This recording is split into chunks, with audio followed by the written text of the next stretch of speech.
Ministry of Education, Associate Professor Dr. Zulkifli Hassan, Deputy Director, Student Development and Community Engagement, IIUM, Assistant Professor Dr. Mahyudin Daud, Chairman of IIUM Students Union Working Committee, Madam Hafsah Muhammad Yusof, Director of STAT IIUM, Brother Ahmad Irham bin Dollah, President of SRC 2018-2019 intake, Brother Amin Azim bin Kaharudin, Program Manager of IIUM Student Union Conference 2019, into the hall.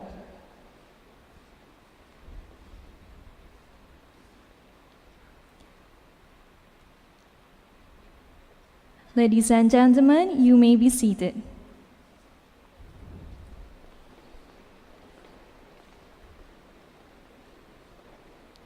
Now I would like to call upon Brother Muhammad Kazik Ashraf, Co-Chairperson, Islamization and Social Responsibility, Students Representative Council 2018-2019 for the Dua recitation. Please welcome.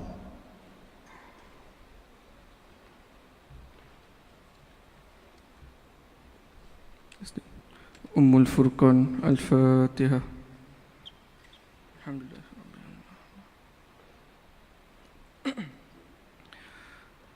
Bismillahirrahmanirrahim. Alhamdulillahi Rabbil Alamin.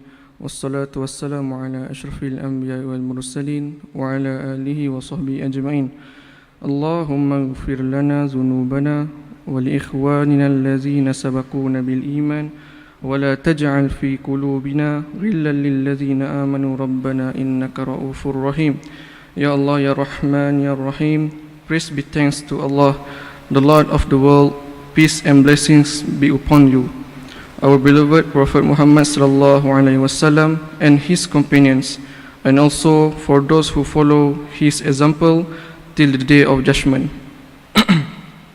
Ya Zal Jalali wal Ikram, on this blessed morning, in conjunction with the conference on the establishment of IIUM Student Union, we are grateful towards you in favor of all infinite blessings that you have given to us. We seek your blessings for smoothness on progress of this event from the beginning till the end. Ya Latif, Ya Ghaffar, Ya Alim, please bless us with your tawfiq and hidayah, guide IIUM and all of the universities in Malaysia to lead the way by sharing the same wisdom through the spirits of Islam. Bless us with peace, glory and prosperity in this world and hereafter. Please grant us with knowledge that is beneficial to all mankind in all times. Rabbana alayka tawakkalna wa ilayka anabna wa ilaykal masir. Allahumma rabbana ighfir lana dhunubana wa liwalidayna warhamhuma kama rabbayana saghira. Allahumma rabbana atina fid dunya hasanah wa fil akhirati hasanatan wa qina azaban nar. وصلى الله على سيدنا محمد وعلى آله وصحبه وسلم. سبحان ربك رب العزة عما يصفون وسلام على المرسلين والحمد لله رب العالمين. Jazakallah khairan kathiran, Brother Muhammad Kazik Ashraf, for the Dua recitation.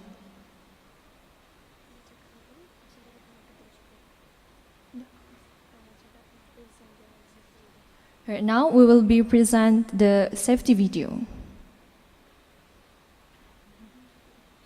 Perhatian, ini adalah pengumuman keselamatan awam.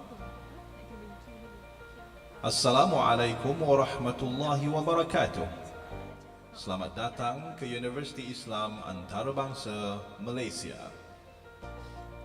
Anda sekarang berada di Pusat Kebudayaan IIUM. Apabila penggera kebakaran berbunyi atau arahan menyelamatkan diri dikeluarkan, sila tinggalkan bangunan ini dengan segera. Keadaan kecemasan boleh berlaku disebabkan adanya ancaman bahaya seperti kebakaran dan bencana alam. Terdapat 10 laluan keluar kecemasan di bangunan ini. Sila kenal pasti laluan kecemasan, lokasi pintu keluar dan tangga. Isyarat keluar semasa kecemasan akan menyala sepanjang masa. Lihat sekeliling anda untuk menentukan laluan keluar yang berdekatan. Semasa proses menyelamatkan diri, sila bertenang dan berjalan ke arah laluan keluar kecemasan berdekatan yang telah ditetapkan. Sekiranya anda berada di tingkat atas, kenal pasti lokasi tangga yang sedia ada. Untuk kelancaran proses menyelamatkan diri, elakkan daripada berbual dan berlari. Sebaik sahaja anda berada di luar bangunan, sila ke tempat berkumpul dan tunggu arahan selanjutnya. Terima kasih di atas perhatian anda. Mesej ini disampaikan oleh Jawatan Kuasa Keselamatan dan Kesihatan Universiti Islam Antarabangsa Malaysia. Menjaga keselamatan itu semudah A, B, C. Sentiasalah berhati-hati. Alright, bismillahirrahmanirrahim. Assalamualaikum warahmatullahi wabarakatuh.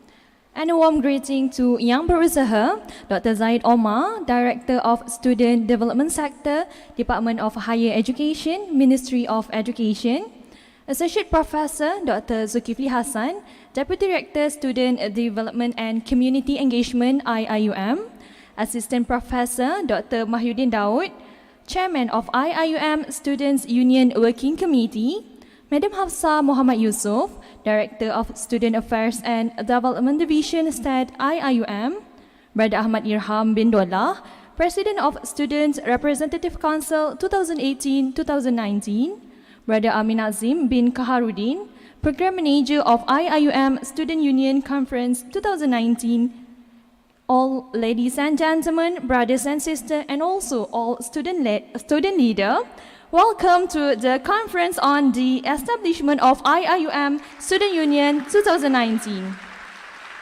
My name is Anis Norizati and I am the master of today's ceremony. Ladies and gentlemen, for your information, IIUM has been chosen as the first university to conceptualize the student union notion. As such, this conference will be held in order to provide a platform for students as well as the IIUM community to express their ideas of the student union establishment and to finalize ideas with regard to the desired model of a student union. The outcome from this conference will then be used to establish the first student union in IIUM expected in September 2019.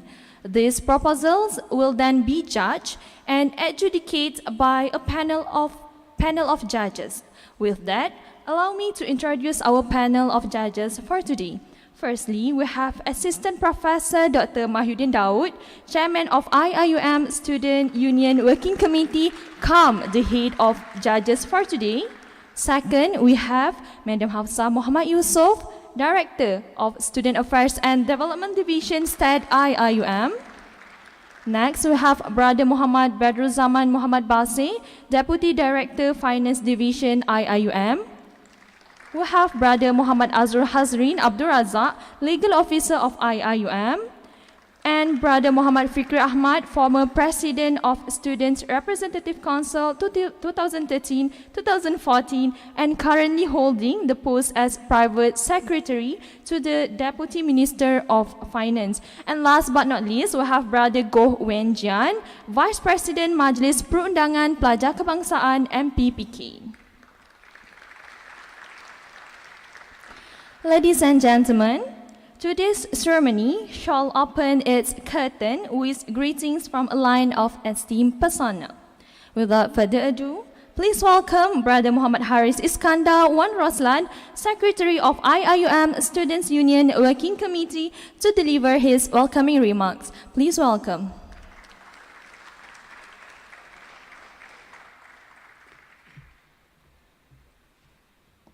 Bismillahirrahmanirrahim. Yang Berusaha Dr. Zaid bin Omar, Director of Students Development Sector, Department of Higher Education, Ministry of Education, Associate Professor Dr. Zulkifli Hassan, Deputy Director, Student Development and Community Engagement, IIUM. Assistant Professor Dr. Mahyuddin Daud, the Chairman of IIUM Student Union Working Committee. Madam Hafsah Muhammad Yusof, Director of Student Affairs and Development, Division STAT IIUM. Madam Ahmad Irham bin Dollah, President of Student Representative Council 2018-2019. Madam Aminat Zimika Harudin, Program Manager of IIUM Students Union Conference 2019. All student leaders, ladies and gentlemen, Assalamu alaikum warahmatullahi wabarakatuh. I firstly express my gratitude towards Allah subhanahu wa ta'ala for the opportunity to be able to enjoy the ni'mah of Iman and Islam. I will also thank the university for entrusting me the post of Secretary of Student Union Working Committee to cater the process of establishment of the Student Union.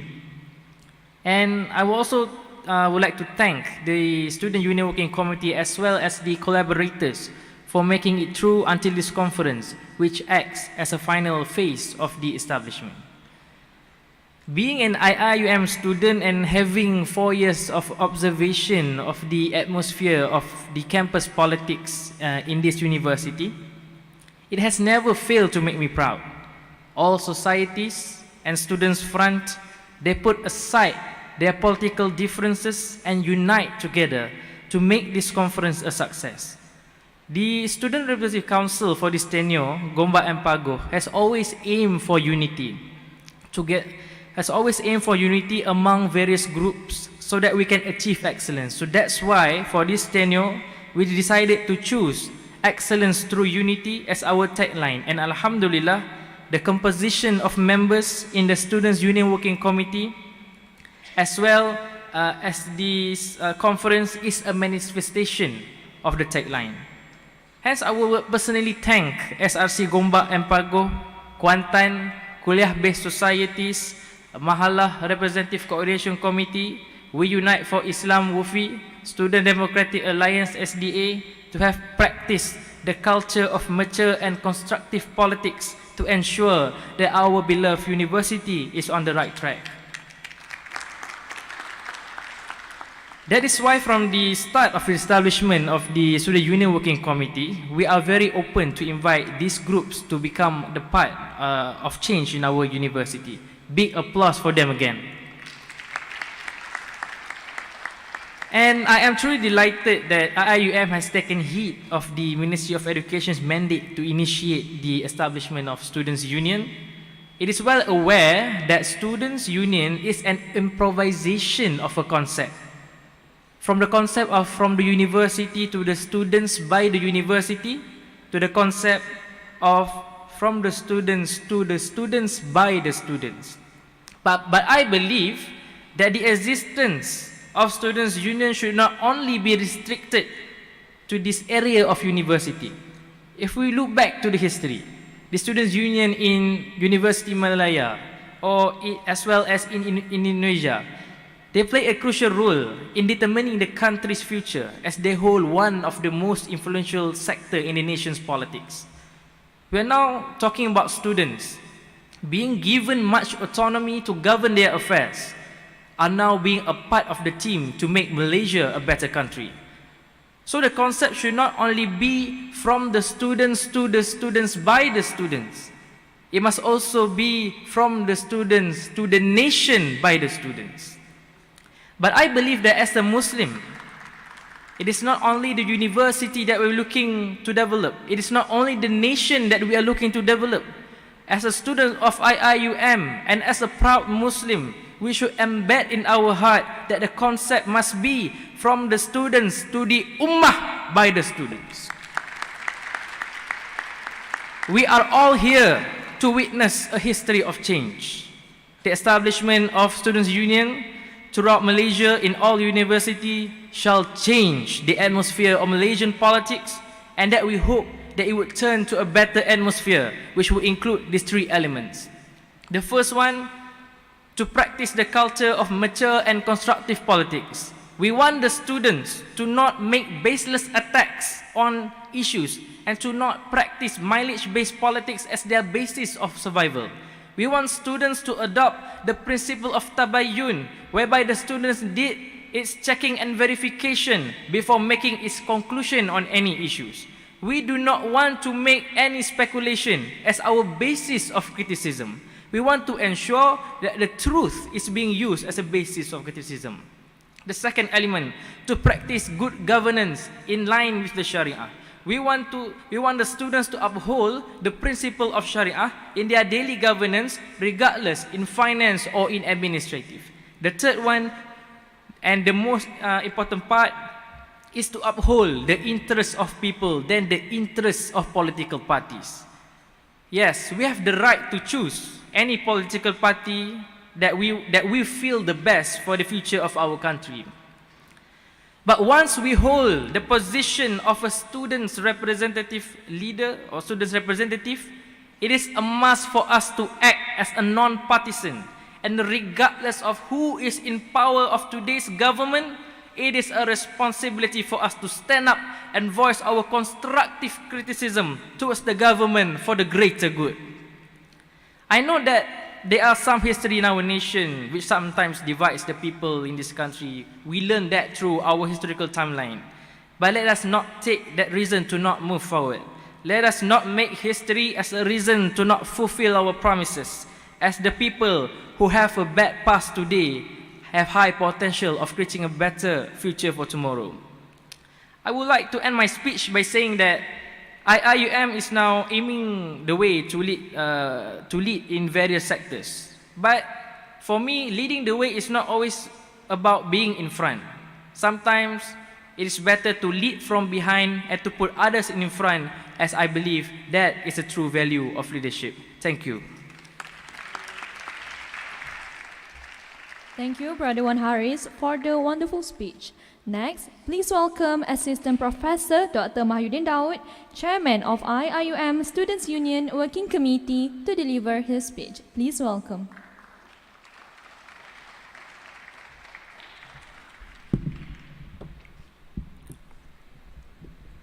Bismillahirrahmanirrahim.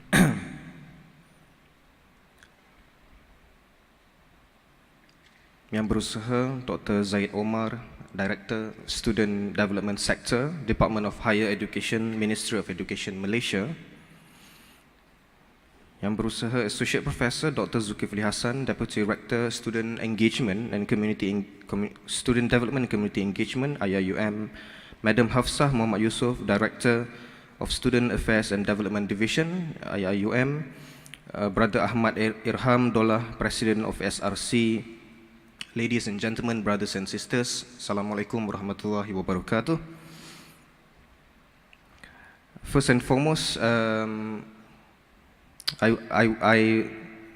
would like to say, Alhamdulillah, heartful gratitude goes to Allah subhanahu wa ta'ala for His blessings that had allowed us to gather here today in this historic establishment of the IIUM Student Union Conference. We are very thankful to the Ministry of Education Malaysia for your trust in choosing IIUM as the ministry's co-partner in piloting the Student Union project, inshallah. For your kind information, after IIUM receives the mandate to pilot the establishment of Student Union from Ministry of Education, this Student Union Working Committee was established where myself has been appointed as the chairman, and Dr. Sharkawi has been appointed as the deputy chairman to spearhead the project.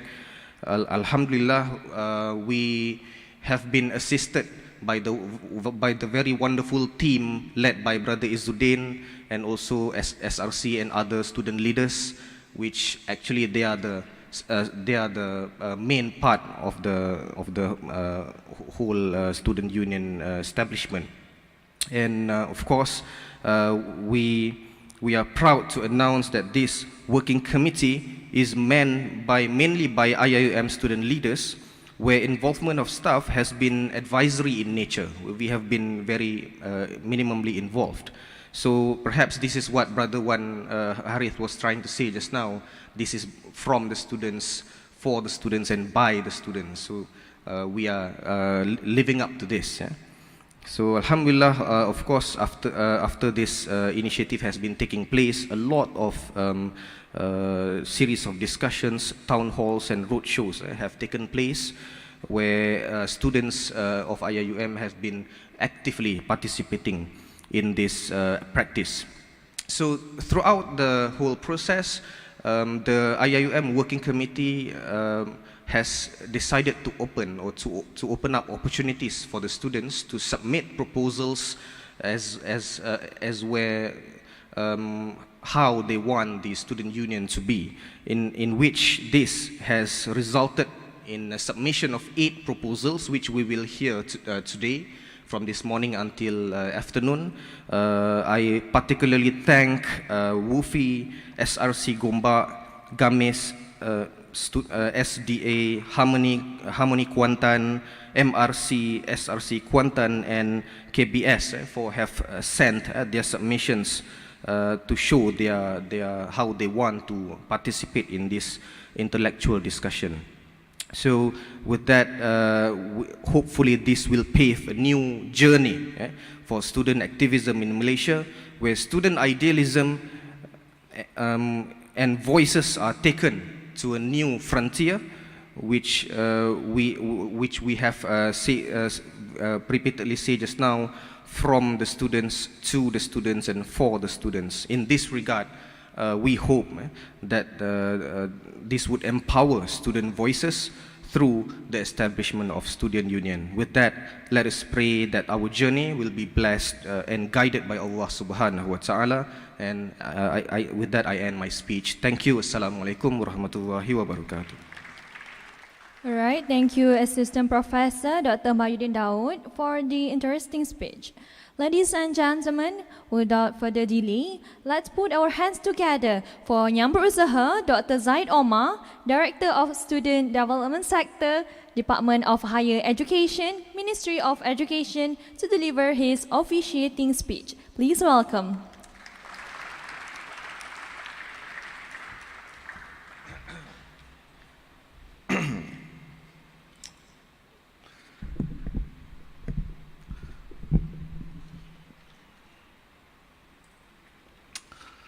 Assalamu alaikum wa rahmatullahi wa barakatuh. Very good morning to all. Alhamdulillah, nahmaduhu wa nasta'inuhu wa nastahdihi wa nastaghfiruh wa na'udhu billahi min shururi anfusina wa min sayyiati a'malina. Man yahdihillahu fala mudilla lahu wa man yudlil fala hadiya lahu.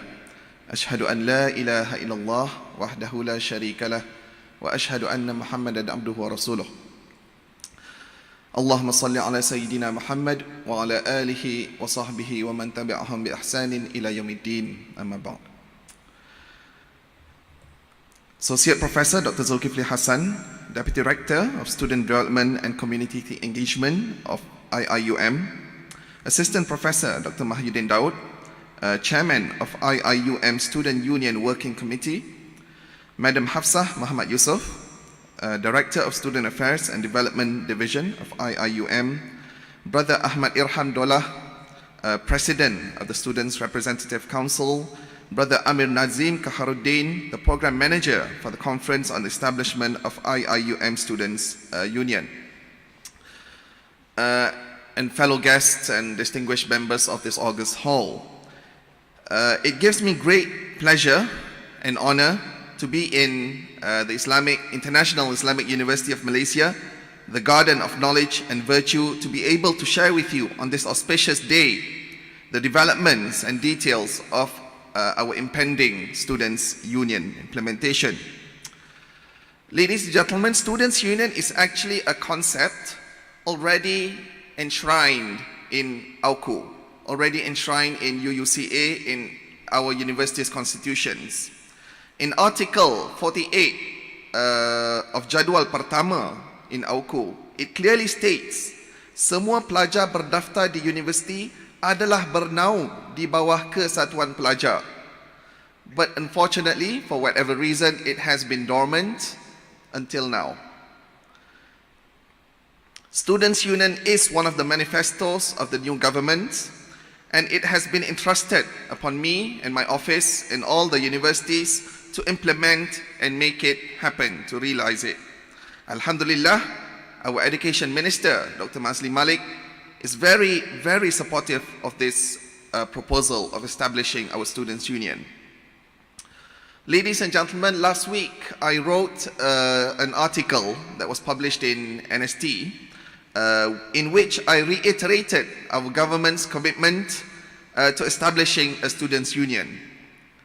In the article, I'm basically going to quote little bits from the article here and there. It says that in Malaysia Baharu, we fully acknowledge the crucial role of university students in nation building and more specifically to becoming effective stakeholders in the higher education ecosystem. It is for this very reason that the Education Ministry is committed to promoting the empowerment of our country's 1.3 million students through various initiatives and policies. The establishment of the Students' Union in our universities is expected to pave the way for a democratic and independent student government in campuses, where students are essentially in charge of their own affairs.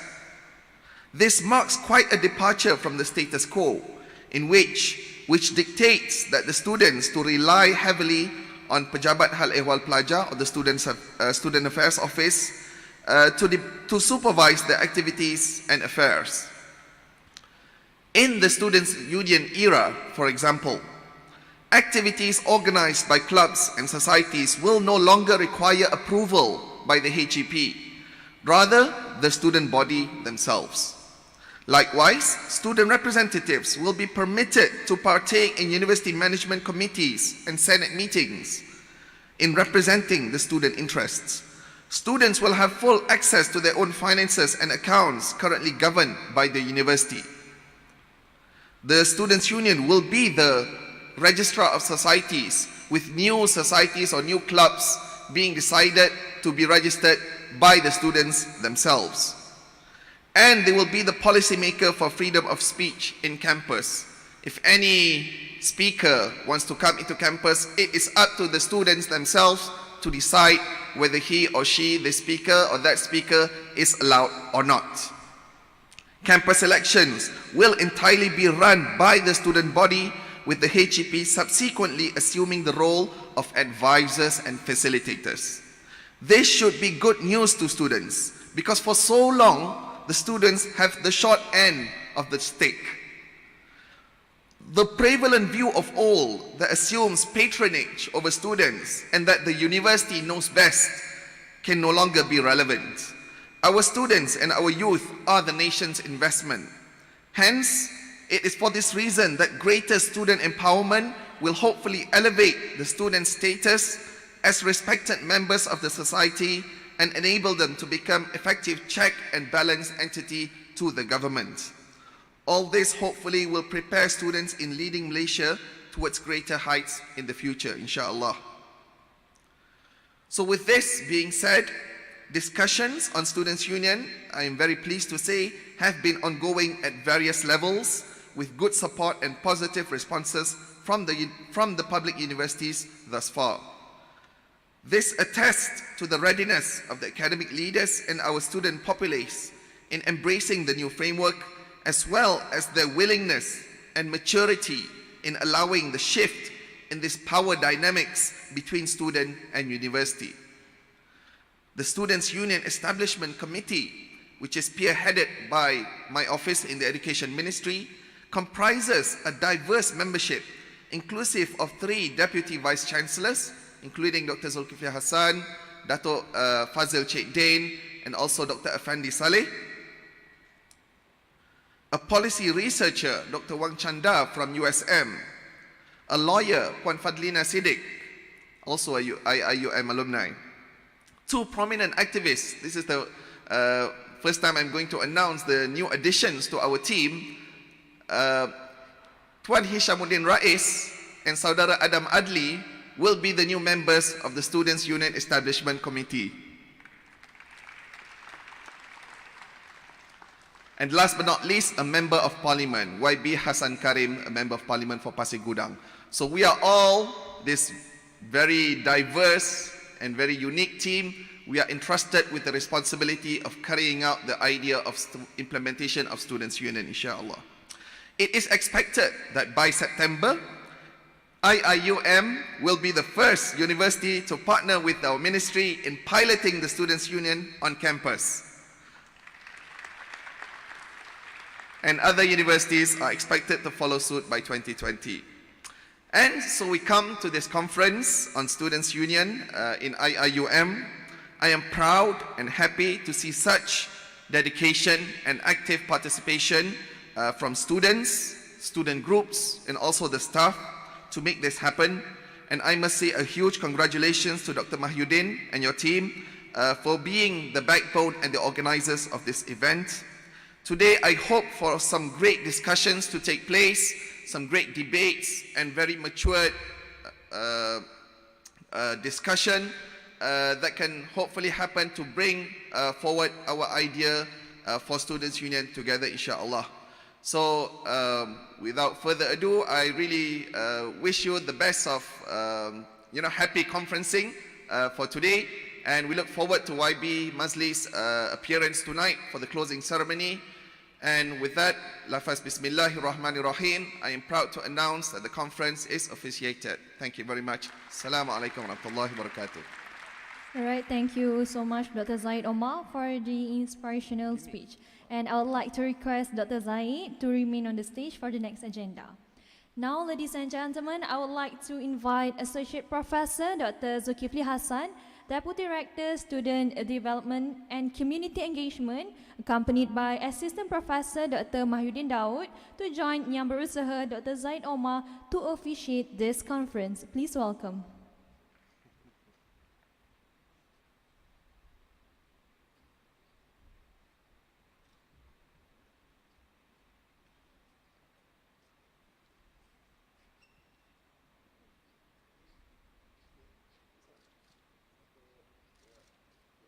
All right, ladies and gentlemen, give a big round of applause to the officiating event. Ladies and gentlemen, I would like to invite the dignitaries and audiences to enjoy a montage presentation prepared by multimedia team. Please enjoy.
Alright, there we have it, a splendid montage.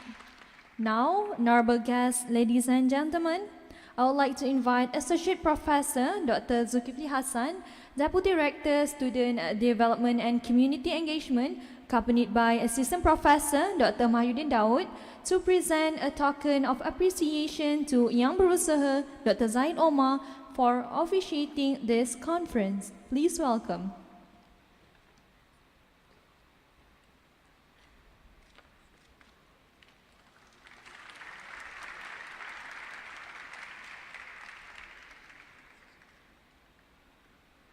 Alright, thank you to Assistant Professor Dr. Mahyudin, and also thank you to Associate Professor Dr. Zulkifli Hassan for the token presentation.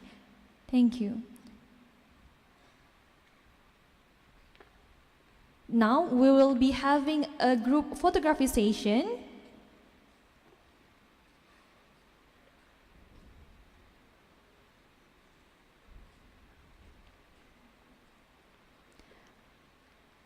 And the camera will be facing, and the camera will be here. And everyone, please face the camera with the best smile that you can have.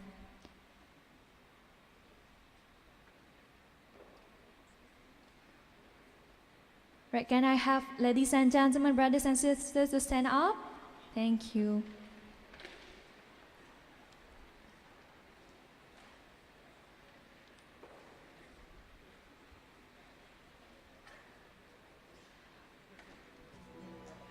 All right, brothers and sisters, can you please gather at the center to fit in into the camera?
Assalamualaikum, good morning, and hopefully so far you are having a good day. I am Farah Sofia binti Ibrahim, acting as your moderator for today's historical event.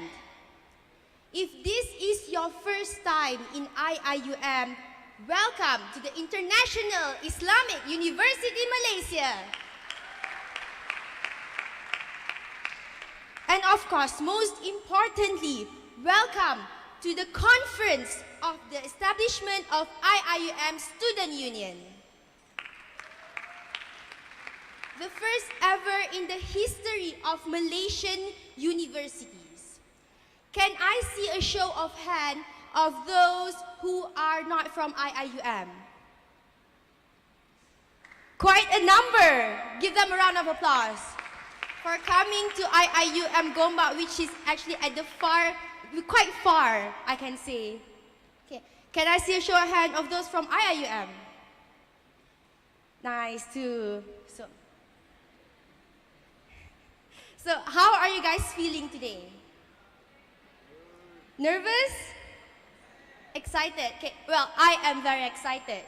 Honestly, I am in my final year, final semester currently, and the fact that IIUM Student Union is about to establish in my final year, final semester is quite sad because I won't get to experience it firsthand.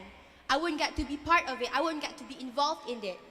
But knowing that IIUM is actually moving towards giving more power to students is such a relief because I was involved in KBS, a Kuliah-Based Society, an organization in my kuliah or in your universities, we call it as faculties.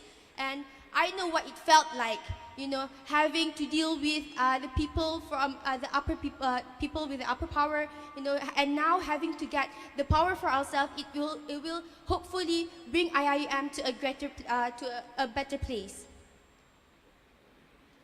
So the establishment of IIUM Student Union will be implemented in September, inshallah. And I think the idea of having a student union first came when we SRC members as well as some KBS members actually went to Prince of Songkla University, which I had the privilege to experience. We went to Prince of Songkla University, we had a sit-in meeting with the students there, and from that we get a very thorough insight of how the organization of that university is. They also have a student representative council as well as a student union. And for your information, both of these organizations have different job scopes, which makes the running of the university more smooth. So I am very excited for today. The judges are actually having us a brief regarding our flow of the program. So I guess before we start, I just want you guys to know some of the universities, outside universities who came here today, and please give them a round of applause when I tell their name, okay? The first university is UNIZA. Can I show a hand of people from UNIZA? There. UPNM. Those from UPNM. Come on, don't be shy. Then those from UUM. All the way from Kedah. Wow. We have one representative over there. UMP. Those from UMP. I see. UITM. There. Okay. They did not specific which UITM. So may I know which UITM you guys came from? Those from UITM? Shah Alam. I see UITM Shah Alam. I am from Shah Alam, so it's your. Okay, so those from UM. I see there. USM. UPM. UNIMAP. Wow. UTHM. UTM. And finally, Taylor's University.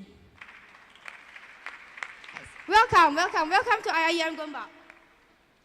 Okay, so this is how the presentation of the proposal will work. Each presenter will get 30 minutes to present their proposals. In total, there are 8 proposals. So the first bell will be rung on the 20th minute. My timekeepers there, Brother Wan Ahmad Nafa and Brother Najmi from Kuliah of Economics. Can you please ring the first bell? Okay. It will indicate that the start of the presentation and also the 20th minute into the presentation. And then at the 30th minute, at the end of the presentation, it will be rung twice. Okay, so that marks the end of the presentation for the presenters and they will have to stop. And after the presentation, there will be 20 minutes of question and answers. Okay, the audience here, you guys will get 20 minutes of question and answers. So if you are interested to ask questions, please go to the nearest microphone. There's one over there, one in the middle, and the other one is over there. So to make sure that the event runs smoothly, you guys can go to the nearest microphone during the presentation as well. So I will pick 2 questions and I will make way for the presenters to answer first. Then I will pick another 2 questions.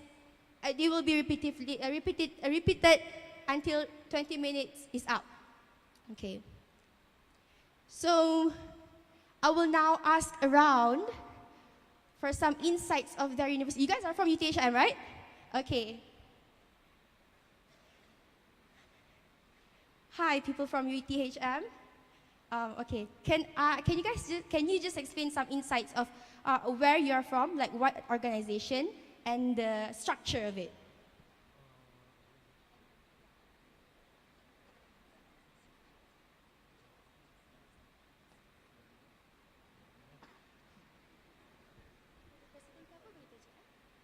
Okay, Bismillahirrahmanirrahim. Assalamualaikum warahmatullahi wabarakatuh. My name is Muhammad Azim Faris bin Rosli from University Tun Hussein of Malaysia. I am the president of the diploma students of the second year. I take mechanical engineering courses. So about our organization, it is basically just like a normal organization. I mean, like we have student representative from the student itself, and then above the student representative, there's a Timbalan Chancellor or a Vice Deputy of Chancellor. So our university will initiate the student union itself, but maybe it will take time and it will take a higher much of a penelitian.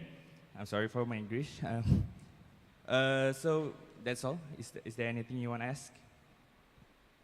Is it currently in planning, the establishment of student union in your university? Actually, we're in the still in the discussion, but it's not for me. It's not for my place to state about it. So the student representative itself will decide it. But we are on our parliament mahasiswa. So we're going to discuss either the establishment of student union is relevant or not. It's all will be debated in the parliament itself. Thank you so much. Thank you. Give him a round of applause. Okay. Hi, sister. Can you please tell me where you're from, where you came from, and what are your opinions on today's event? Oh, you guys are from... Oh, I see. I'm so sorry. What about you? You can.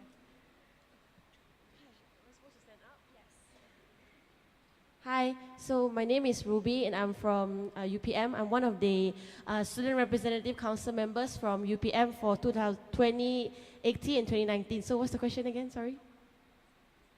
Today's event. Actually, I'm really excited because previously I have attended one of they call it Bengkel Penyelarasan Kesatuan Pelajar in UKM. So this is like after that Bengkel, so I came here to learn more because for us as well, we actually conducted in UPM. In UPM, we have actually conducted the parliament. We call it Parliament Kesatuan Pelajar. So from there, that is like our model of student union. So I would like to see as well from IIUM and maybe from other universities as well how the model will be like. Yeah. Thank you so much. Okay. So just a housekeeping announcement. To those who have yet to receive their food coupon, you may go outside and take the food coupon. It will be useful for you during lunch and after the event later. It's for you to get food, okay? You may proceed outside. Okay, so I will just give you a brief introduction of the presenters, who they are. Okay, so there are two political, there are a representative from Kuliah-based society. These are the representatives from the Kuliah, i.e. the faculties in our university.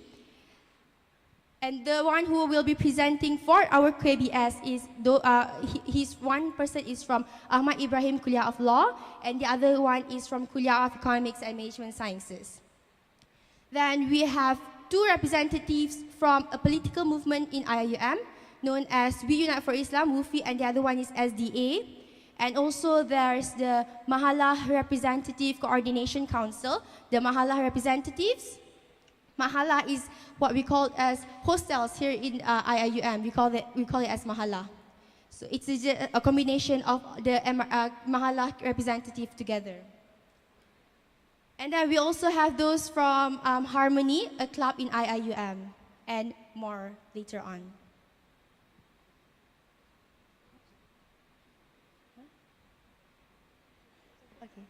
Okay, so we are still waiting for the judges to be briefed regarding what they have to do. To kill time, I will go around and ask more questions. So we have these girls in yellow. They are the student representative of IIUM. So, hi sister. Okay, so, the establishment of student union, can you tell us which year you are from and will you be involved in it, after the establishment? Because currently you are in SRC and there are disputes saying that there will be redundancy in the workload because there's student representative council and also there's student union. So what are your thoughts on that? Assalamu alaikum everyone. Hi guys. First of all, thank you so much for coming to IIUM all the way. Yep. Right. So I welcome you all to IIUM. Thank you very much for coming here, and we really hope that you guys learn a lot from the conference today, and we learn a lot from your input. So my name is Sadia Shafkat, and I am a third-year student, third-year second sem, studying psychology. And I work as the co-chairperson of Research and Human Development. And these are my SRC members. Okay, the guys are gone for the breakfast. So, and we will be presenting a proposal on the student union as well. So I think the sister asked me that there have been disputes that we have the student council, and then we will be having the student union as well. So how is this going to work, right? So how we see it as is that Student Representative Council, we believe, is not as inclusive of all students as the student union will be. That's why with the establishment of the student union, we will be the last Student Representative Council. And we're very, very happy with this decision. Like all SRC, also we sat together and we decided whether or not we want to go ahead with this. And so yes, that is about the student union establishment. And what else would you like to know? Okay. Oh yeah, you asked that if I would be involved in it.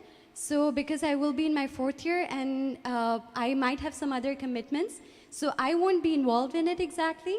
But we are really hoping that everyone in that the student union will actually bring together the students of IIUM, like all of them, because student union includes every student. It's not just a council of students that just is leading the students. It is inclusive of every student in the university. So best of luck for those who are going to be joining the student union, and with that, hopefully, if we have a very successful plan, we will be the last Student Representative Council of IIUM.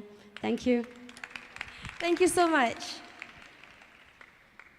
So just an announcement. Before the first presenter, there will be a QR code shown on the LCD. You may scan the QR code to browse through the proposals. Okay, just so that you can check it through and have more insight, have more insights on it. Okay, so now let's invite the judges to come in to the hall. I'd like to invite the judges to come into the hall.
Hold on to your seats, guys.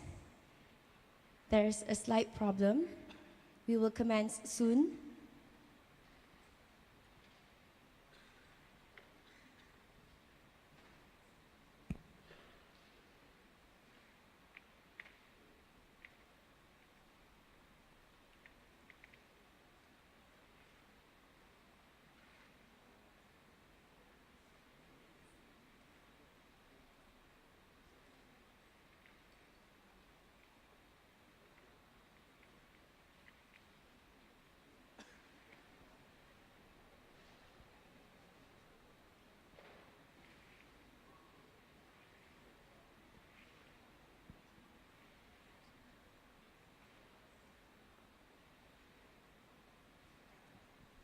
Announcing the arrival of the judges.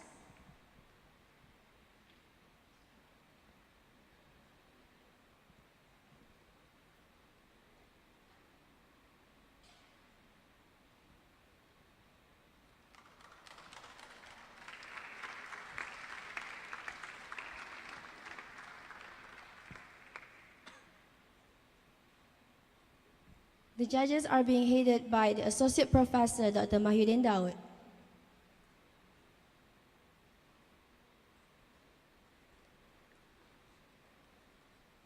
In total, there are 6 judges who will deliberate on 8 of the proposals.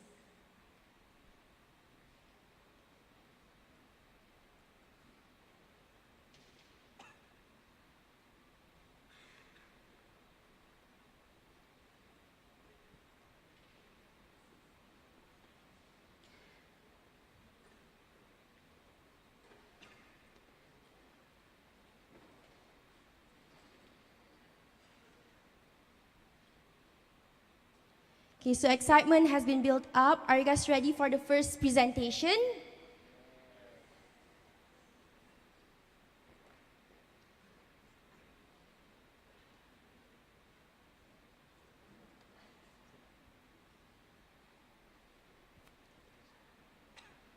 The first presenter comes from We Unite for Islam, also known as Whoopi, a political movement in IIUM, a very established and a very active political movement in IIUM. So now, I would like to invite Brother Firzan Hanif bin Abdul Manap from Whoopi to present as the first presenter of the proposal on the establishment of IIUM Student Union. Please welcome.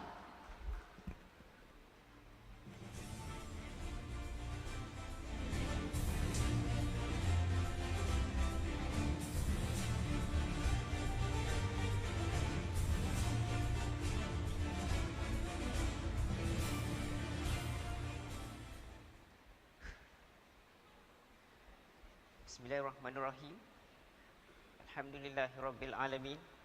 Wassalatu wassalamu ala ashrafil anbiya'i wal mursalin wa ala alihi wa sahbihi ajma'in. I respected Dr. Zaid bin Omar and my respected panel of judges and all the participants of the Students' Union Conference organized by Students' Representative Council.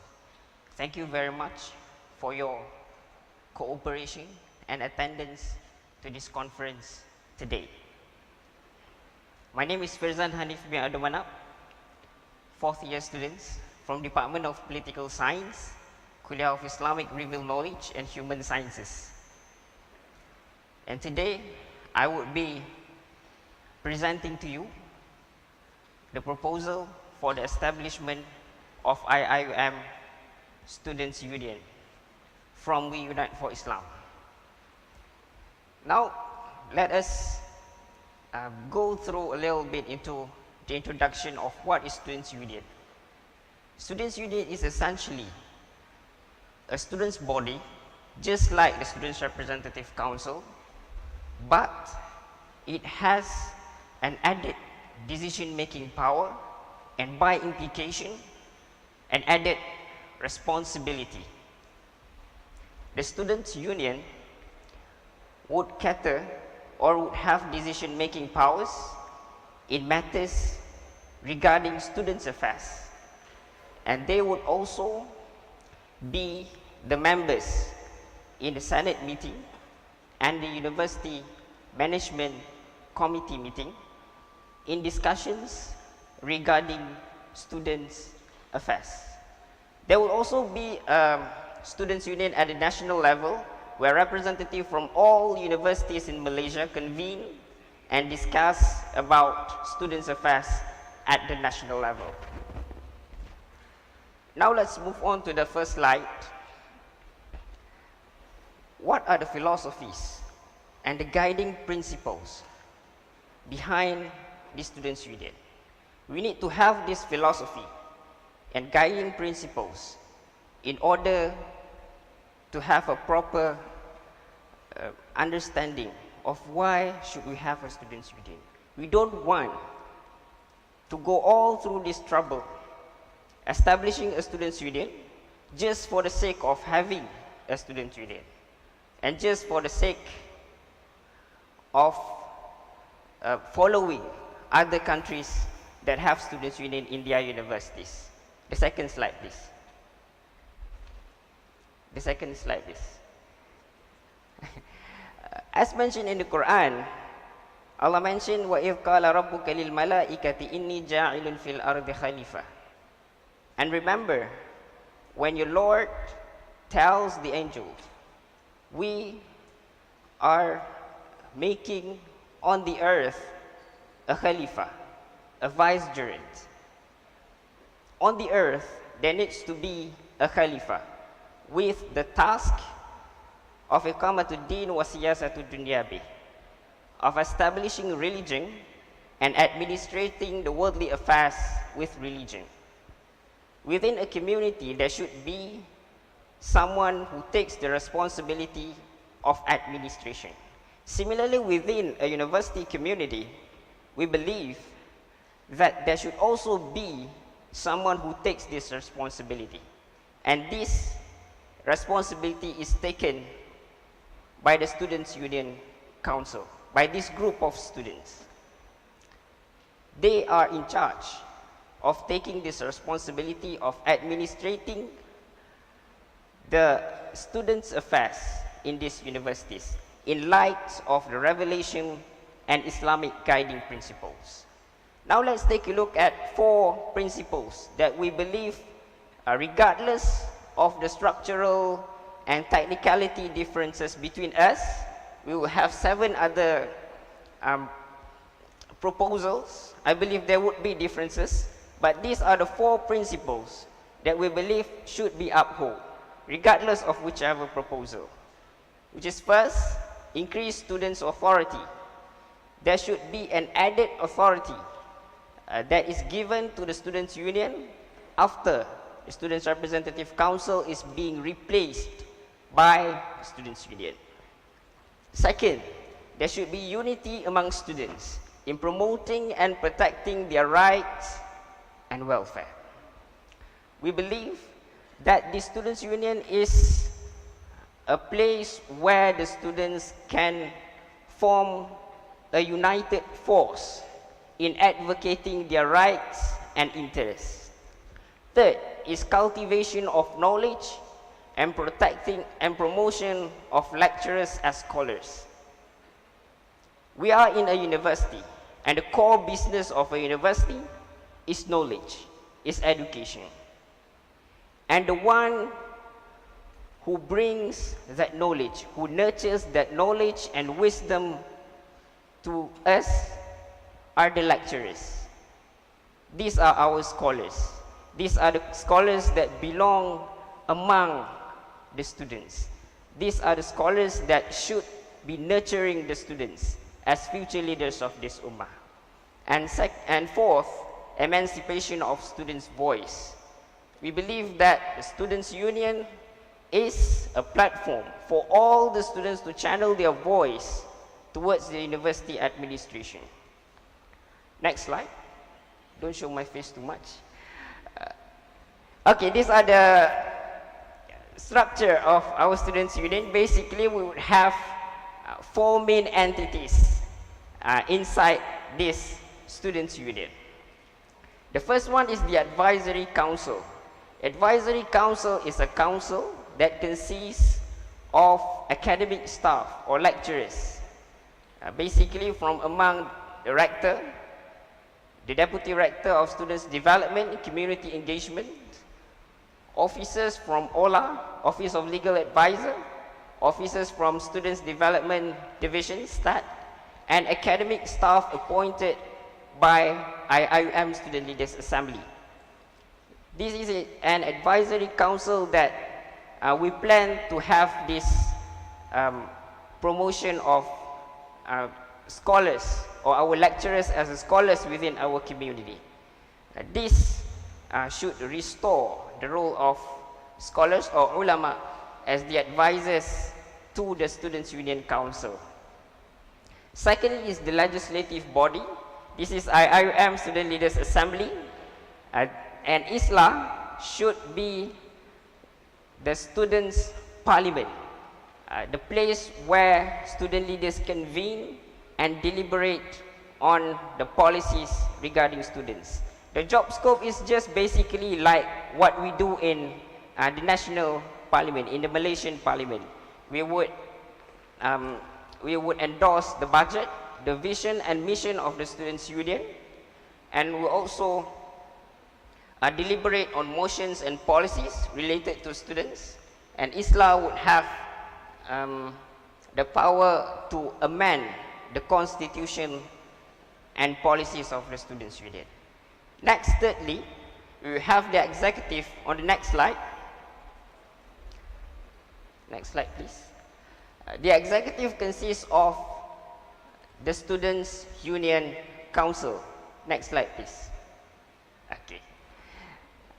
Students' Union Council consists of 25 members that are elected, and their functions are to approve students' programs and also budgets that is related, registration and termination of student societies, to organize major university programs, that is Ta'aruf Week, Convocation Festival, and also the Students' Parliament or ISLA itself. And number 4 is to organize a town hall 1 week before ISLA to collect the voices of the students. The fourth one is the judiciary. This is the Students' Union Court to ensure that the Students' Union complies with their constitution and policies. One change that we want to do in the judiciary branch of this Students' Union is that student and Students' Union reserve the right to be represented by a lawyer in the judicial proceeding. The status quo now is that whenever a student is being tried in the proceeding, they cannot be represented by a judge. For us, this is unfair. For us, the basic human rights is rights of representation. They should have the right to be represented by a lawyer in that court proceeding. Next slide.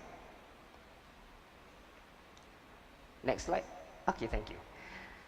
These are the funding structure of the Students' Union.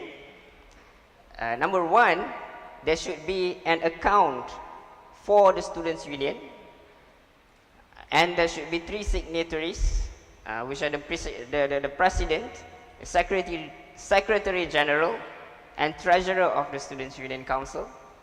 Sources of funding for the account is sponsorship, business revenue, meaning the Students' Union Council can run business, and donation, like Tabung Harapan. And also, we would accept any other suitable sources of funding. A right to manage the Students' Fund should be given to the Students' Union Council, but the allocation of funds must be approved through ISLA, through the Students' Parliament. And these are the procedures of budget approval. Basically, just like the previous system, it's only that we go through, instead of we go through finance and stat, we only go through the Students' Union Council. Next slide. One of the things that is most difficult for student bodies or student societies in our university is sponsorship. The bureaucracy or the bureaucratic process that is involved in searching for sponsorship and claiming for the sponsorship money can take a lot of time for students. Therefore, with this Students' Union account, when you get approval from the President of Students' Union for your proposal, you can start finding sponsorship, and those sponsorship money can be sent through the Students' Union account. And with a proper proof of that money, you can claim the money from the Students' Union account. To ensure the transparency of funding, number one, like I said before, the budget or the allocation of budget to all student societies must be endorsed in ISLA.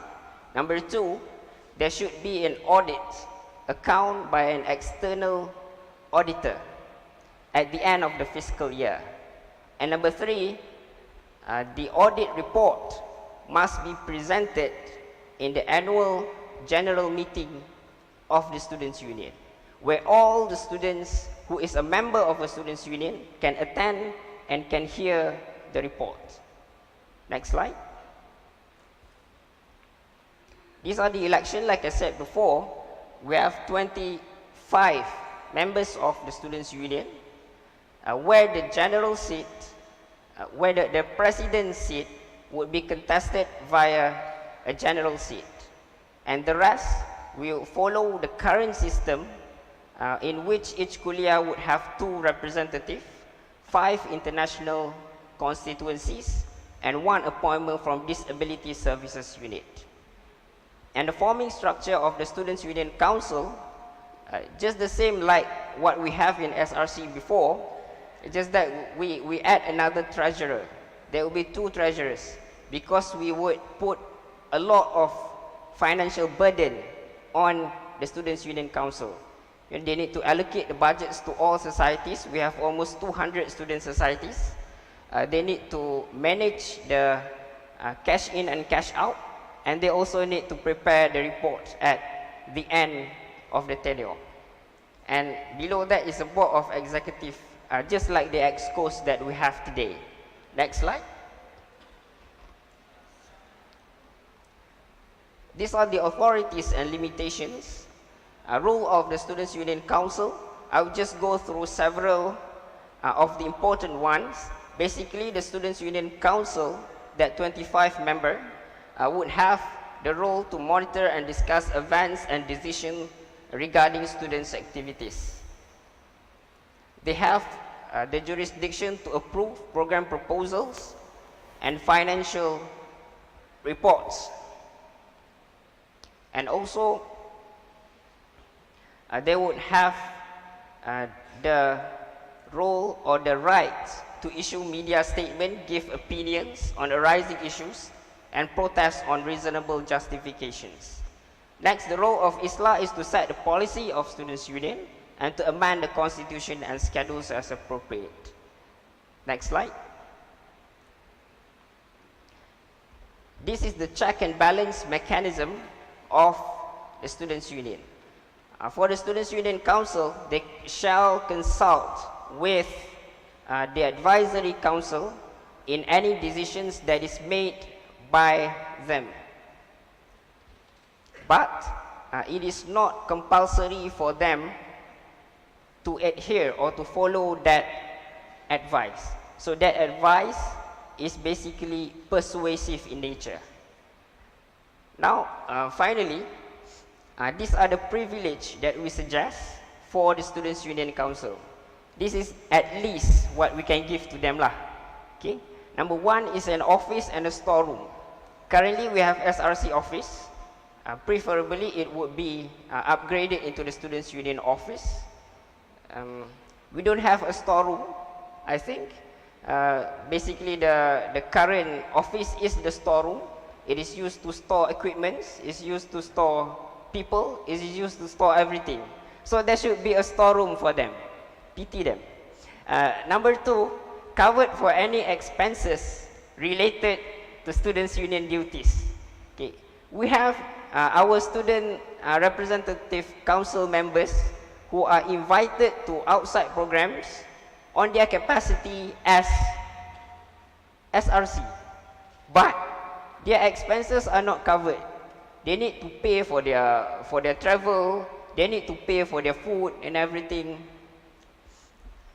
We suggest that at least, okay, some of the allocations could be given to these activities within the jurisdiction of SRC. They can claim for the money, okay, at least. And number three is free tuition fee, just to appreciate the responsibilities that is taken by our Students' Union Council. In our original proposal, we have already included the first draft of Constitution of IIUM Students' Council. If you can refer to the original document, it will be there, but it is a very long explanation. If I want to share it here, it will be a very dry presentation. Now, next slide. But basically, the gist is based on our discussion just now. I began my presentation with an ayat from the Quran regarding Khilafah, regarding vicegerency. Therefore, I would like to end this presentation with another ayat. Allah said, الَّذِينَ إِمَّكَّنَّاهُمْ فِي الْأَرْضِ أَقَامُوا الصَّلَاةَ وَآتَوُا الزَّكَاةَ وَأَمَرُوا بِالْمَعْرُوفِ وَنَهَوْا عَنِ الْمُنكَرِ وَلِلَّهِ عَاقِبَةُ الْأُمُورِ. And they are those who, if you give them authority in the land, establish prayer and give zakah and enjoin the good and enjoin what is right and forbid what is wrong. And to Allah belongs the outcome of all matter. This is from Al-Hajj, verse number 41.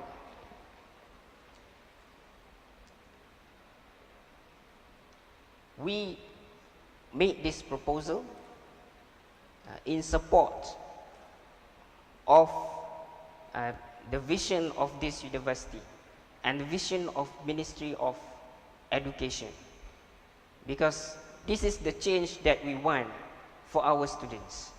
This is the change that we want for our university and for our country. I hope that this effort to establish the Students' Union would make our university return as the best garden of knowledge and virtue.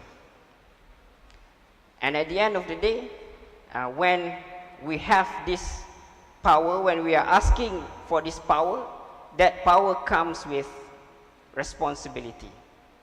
Okay, responsibility to establish prayer, to give zakah, to enjoin the good, and to forbid the bad things.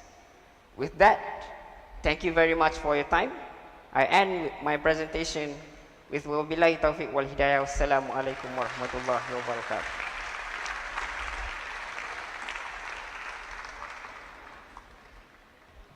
Thank you so much, Brother Frizan Hanif from Whoopi. So we will now begin the 20 minutes of Q&A session. So those who are interested to ask questions, please proceed to the nearest microphone. Okay, we have one sister over there. So, Bismillahirrahmanirrahim. Assalamualaikum warahmatullahi wabarakatuh. My name is Iza. I'm from IKHS as well. So I would like to ask to Brother Frizan regarding the proposal that you mentioned about the function of Students' Union is to do registration as well as termination of students' societies. So I would like to question here, how do you see this as a fair and good system where you know that students have our own interests as well? And how do you ensure that in this body, in this function, no one is going to rely on their self-interest? Because as what we see now, there are some bodies that in the society itself, so many people dominating the group that you have like shura and shura and so on. So how do you ensure this will be a very good system? Thank you.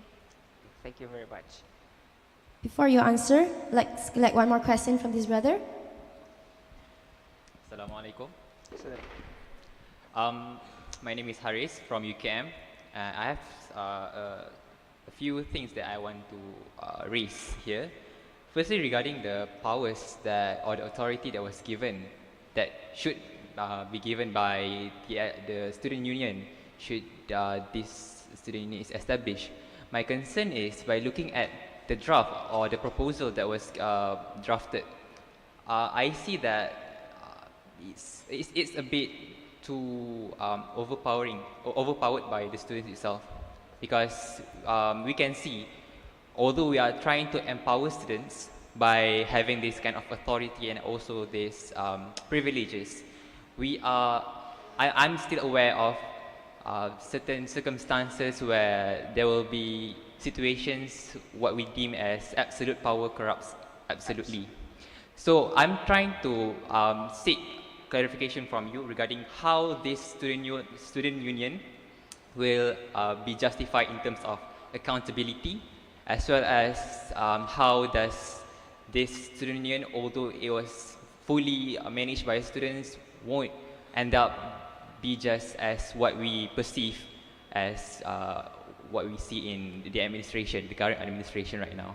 Thank you. Thank you so much. May I proceed with the Frizan? Okay, thank you, Sister Ida, for the question. Regarding, what was it regarding?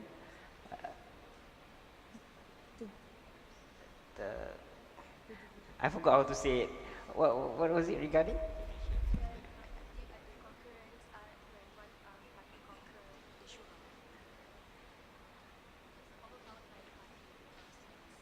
Overpowered by a party of students.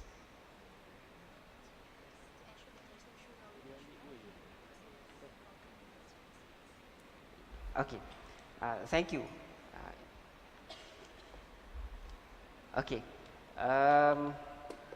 for the Students' Union Council, for the Students' Union as a whole, there will be 3 bodies, right?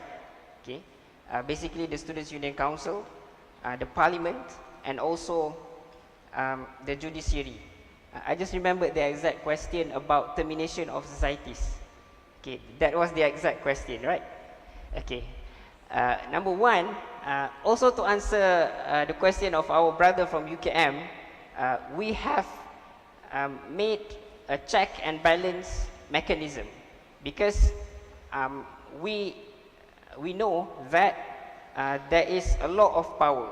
Basically, even if you go through the next proposals, there will be some kind of added power that is given to the Students' Union.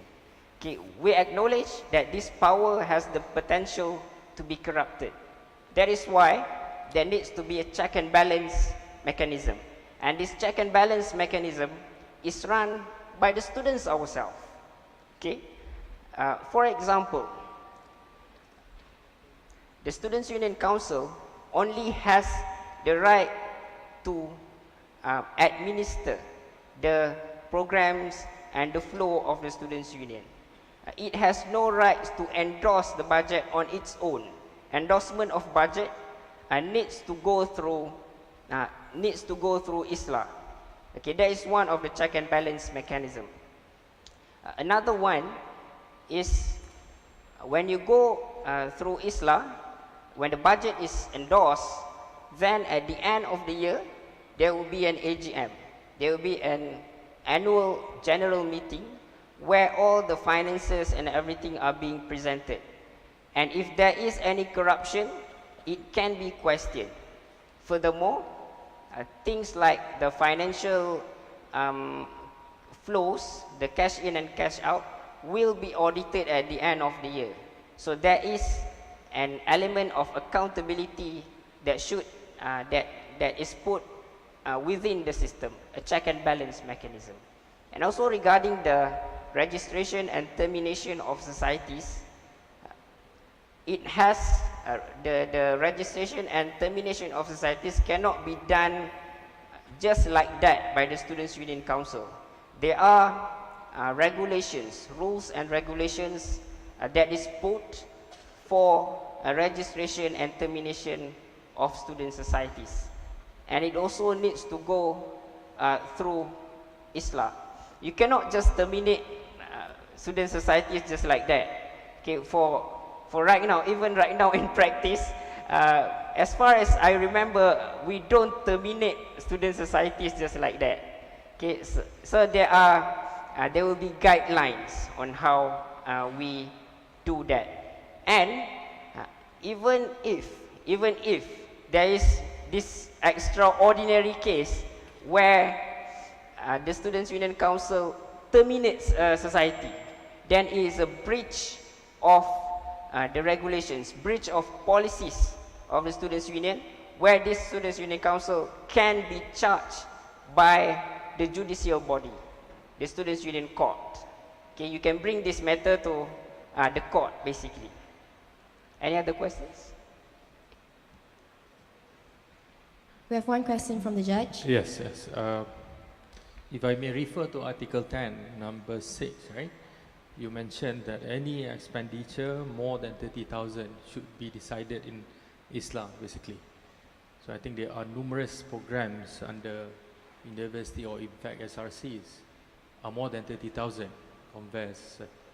And you said you want to take over a ta'aruf and whatnot. So I think it will be, the bureaucracy will be too much for you to be able to endorse such program, because the program might be, So I'm suggesting to have more, instead of 30, maybe 60 and above, the one who are really, really high. Otherwise, you just, let the SRCs take over. And then my concern to you is I haven't heard of any other organization student organization which also exists in university, but you have not addressed them well. For instance, in your slide number 7, you only mentioned the election seat will be Kuliah, international seat, and DSU seat. How about those from like Sense Mahala, Chitra, and whatnot? So they are not elected in a way, or they are not part of student union. So where do they rest in your full presentation, for instance, because you do not mention them at all? And then number 3, you also mentioned the funding should come from each and every student, in which you said you want to collect 50 ringgit each, right? It is there in your article number. Okay. Wait, is it? Or you're not planning to do so? Never mind, I couldn't find anymore. But yeah, Maybe that three first, yeah, you should address well. Thank you. Okay, thank you. Brother, sorry, Brother Hanif, Frizan, please proceed to answer the question first. Okay. Basically, regarding all other student societies, for the elections, if you want to do elections for all the societies, we believe that it is impossible. We have a lot of societies in the university, and it is just simply impossible. Their position in the Students' Union is that they have their own presidents, okay, their own presidents for societies under Chitra, societies under Sansurf, and they will be members of the Students' Parliament of Islam. Okay, and the first question was regarding the what was that?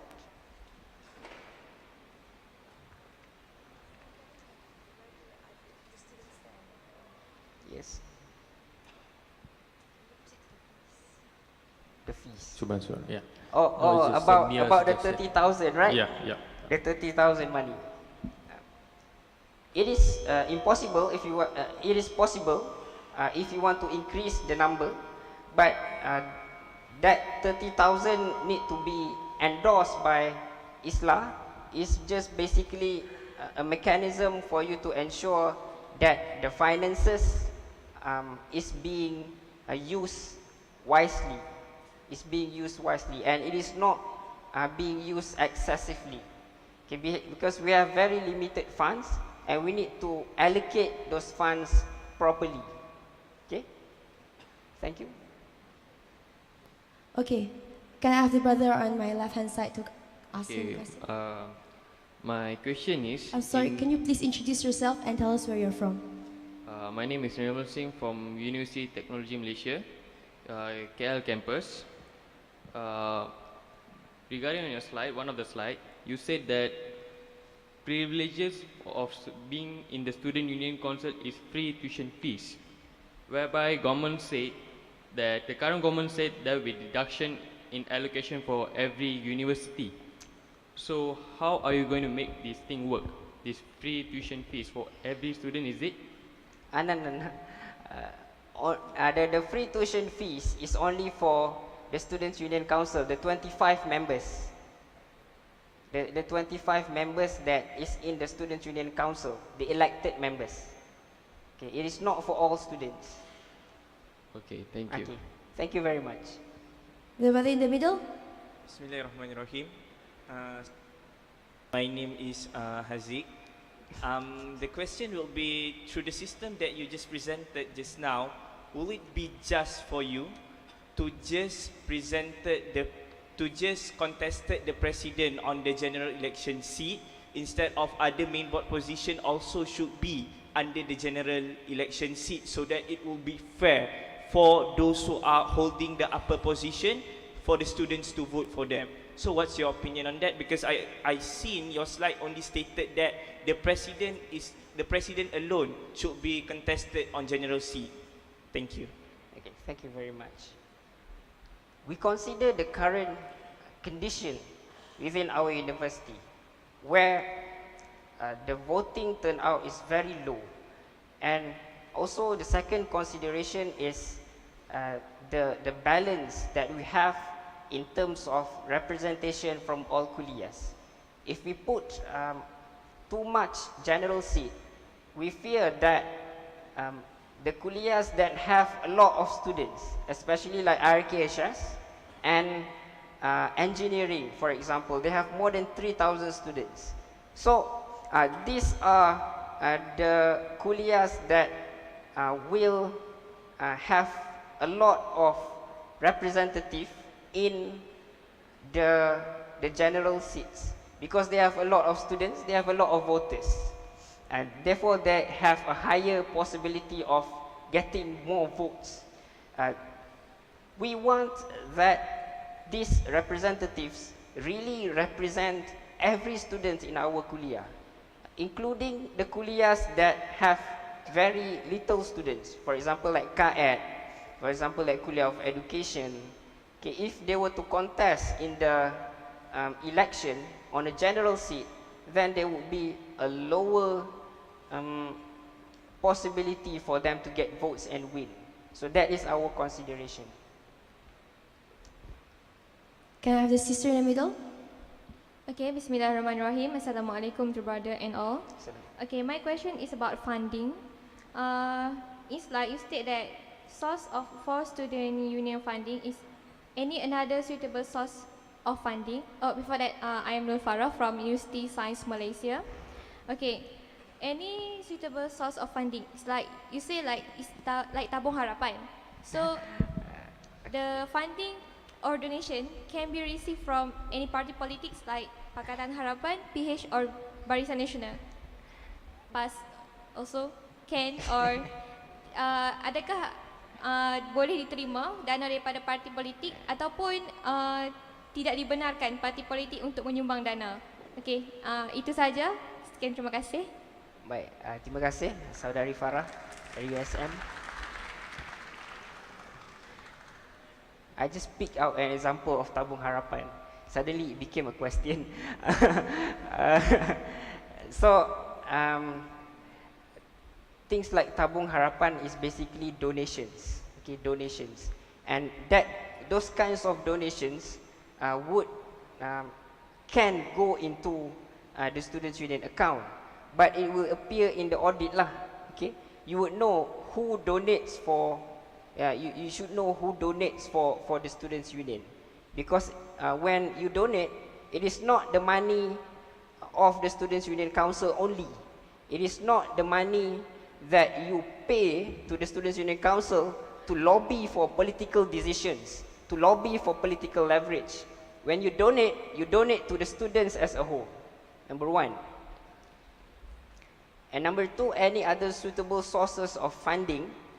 These are, actually our university has a lot of funding sources, okay, including Mahala Activity Funds and Student Activities Funds, and also Trust Fund and everything.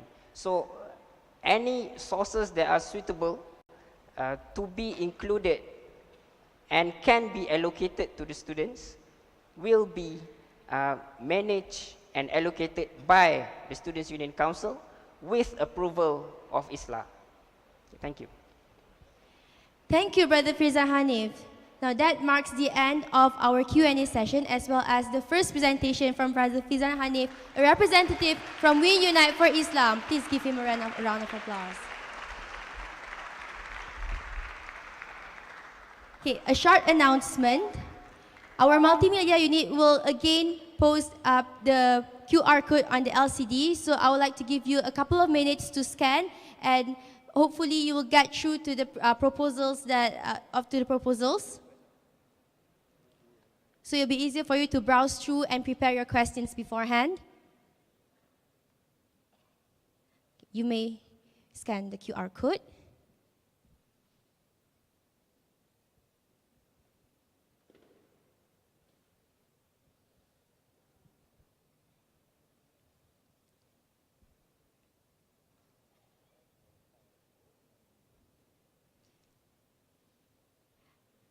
Another reminder, for the presentation, the presenters will get 30 minutes. The first bell will ring at the start of the first minute, the second bell will ring at the 20th minute, and the third bell is at the end of your presentation. It will be rung twice. Then there will be 20 minutes of question and answers. So just now I wanted to do 2 questions and and the presenter will answer the question, but it seems that the presenter will forget what is the question, so I'll proceed with 1 question and 1 answer repetitively. So can you guys go through the QR code? Is everyone okay? Okay, please take your time to scan it first.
Is everyone ready? Have you scanned the QR code? Okay. Let's proceed to the next presentation. The second proposal, 2 representatives from the Student Representative Council of IIUM Gombak. Let's invite Sister Nur Akilah binti Muhammad Zaki from Ahmad Ibrahim Kuliah of Law, and second, Sister IIUM Mumtaz binti Iskandar from Kuliah of Islamic Revealed Knowledge and Human Sciences.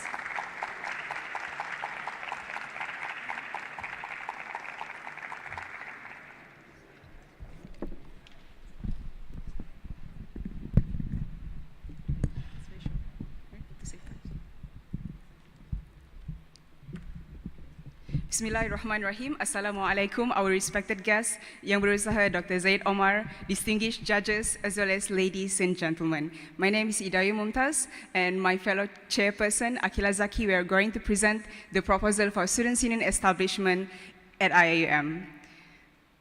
Ladies and gentlemen, just about a week ago, we had our Student Leader Assembly, and one of the motion proposed is to disclose the budget allocation for student activities. And among the questions raised by the students is that, how do we make sense of the fact that sometimes we allow thousands of ringgit being spent on burning of fireworks at sports event, when the matter of fact that we have students at our university who are feeding on watermelons for a week. Budget, welfare, these are only among the few issues that we want to solve. But as we know that the current Students' Representative Council could only take effort to a limited extent. Therefore, we need to establish a students' union at IIUM to ensure that the activities and the funding are done wholly by students, as well as to be involved seriously in the policy-making process of the university. But the main question, right, how do we differentiate between the IIUM Students' Union from any student union on the face of the earth? Ladies and gentlemen, let us not forget who we have been all along since the establishment of this university. We are an international and Islamic IIUM community. Therefore, every single working that we do should be governed by these 3 elements. Next. Next. Next. Namely, the underlying philosophy that we should share, that is the objective of the Islamic law, as well as the philosophy of this university, that is to produce people who pursue knowledge, to recognize our Creator, as well as the missions of this university, that is Islamization, integration, internationalization, as well as comprehensive excellence. These what would make us unique and thus leading the way. Next.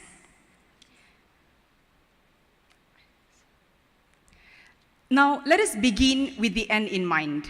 Imagine an IIUM Students' Union where it runs as a dynamic and representative as well as independent charity organization which works closely with the university with only one ultimate goal, that is to provide the best student experience for all. These student unions shall merit competencies as well as to be proactive in engaging with its members, as well as to support the voices of our students, to accommodate their lives and to serve their needs, whether within the university or within the society. One important and very famous question: in what ways would our future Students' Union would be different from the current Students' Representative Councils? We believe it is at least in these 6 elements, namely solidarity. Ladies and gentlemen, in front of us we have a screen.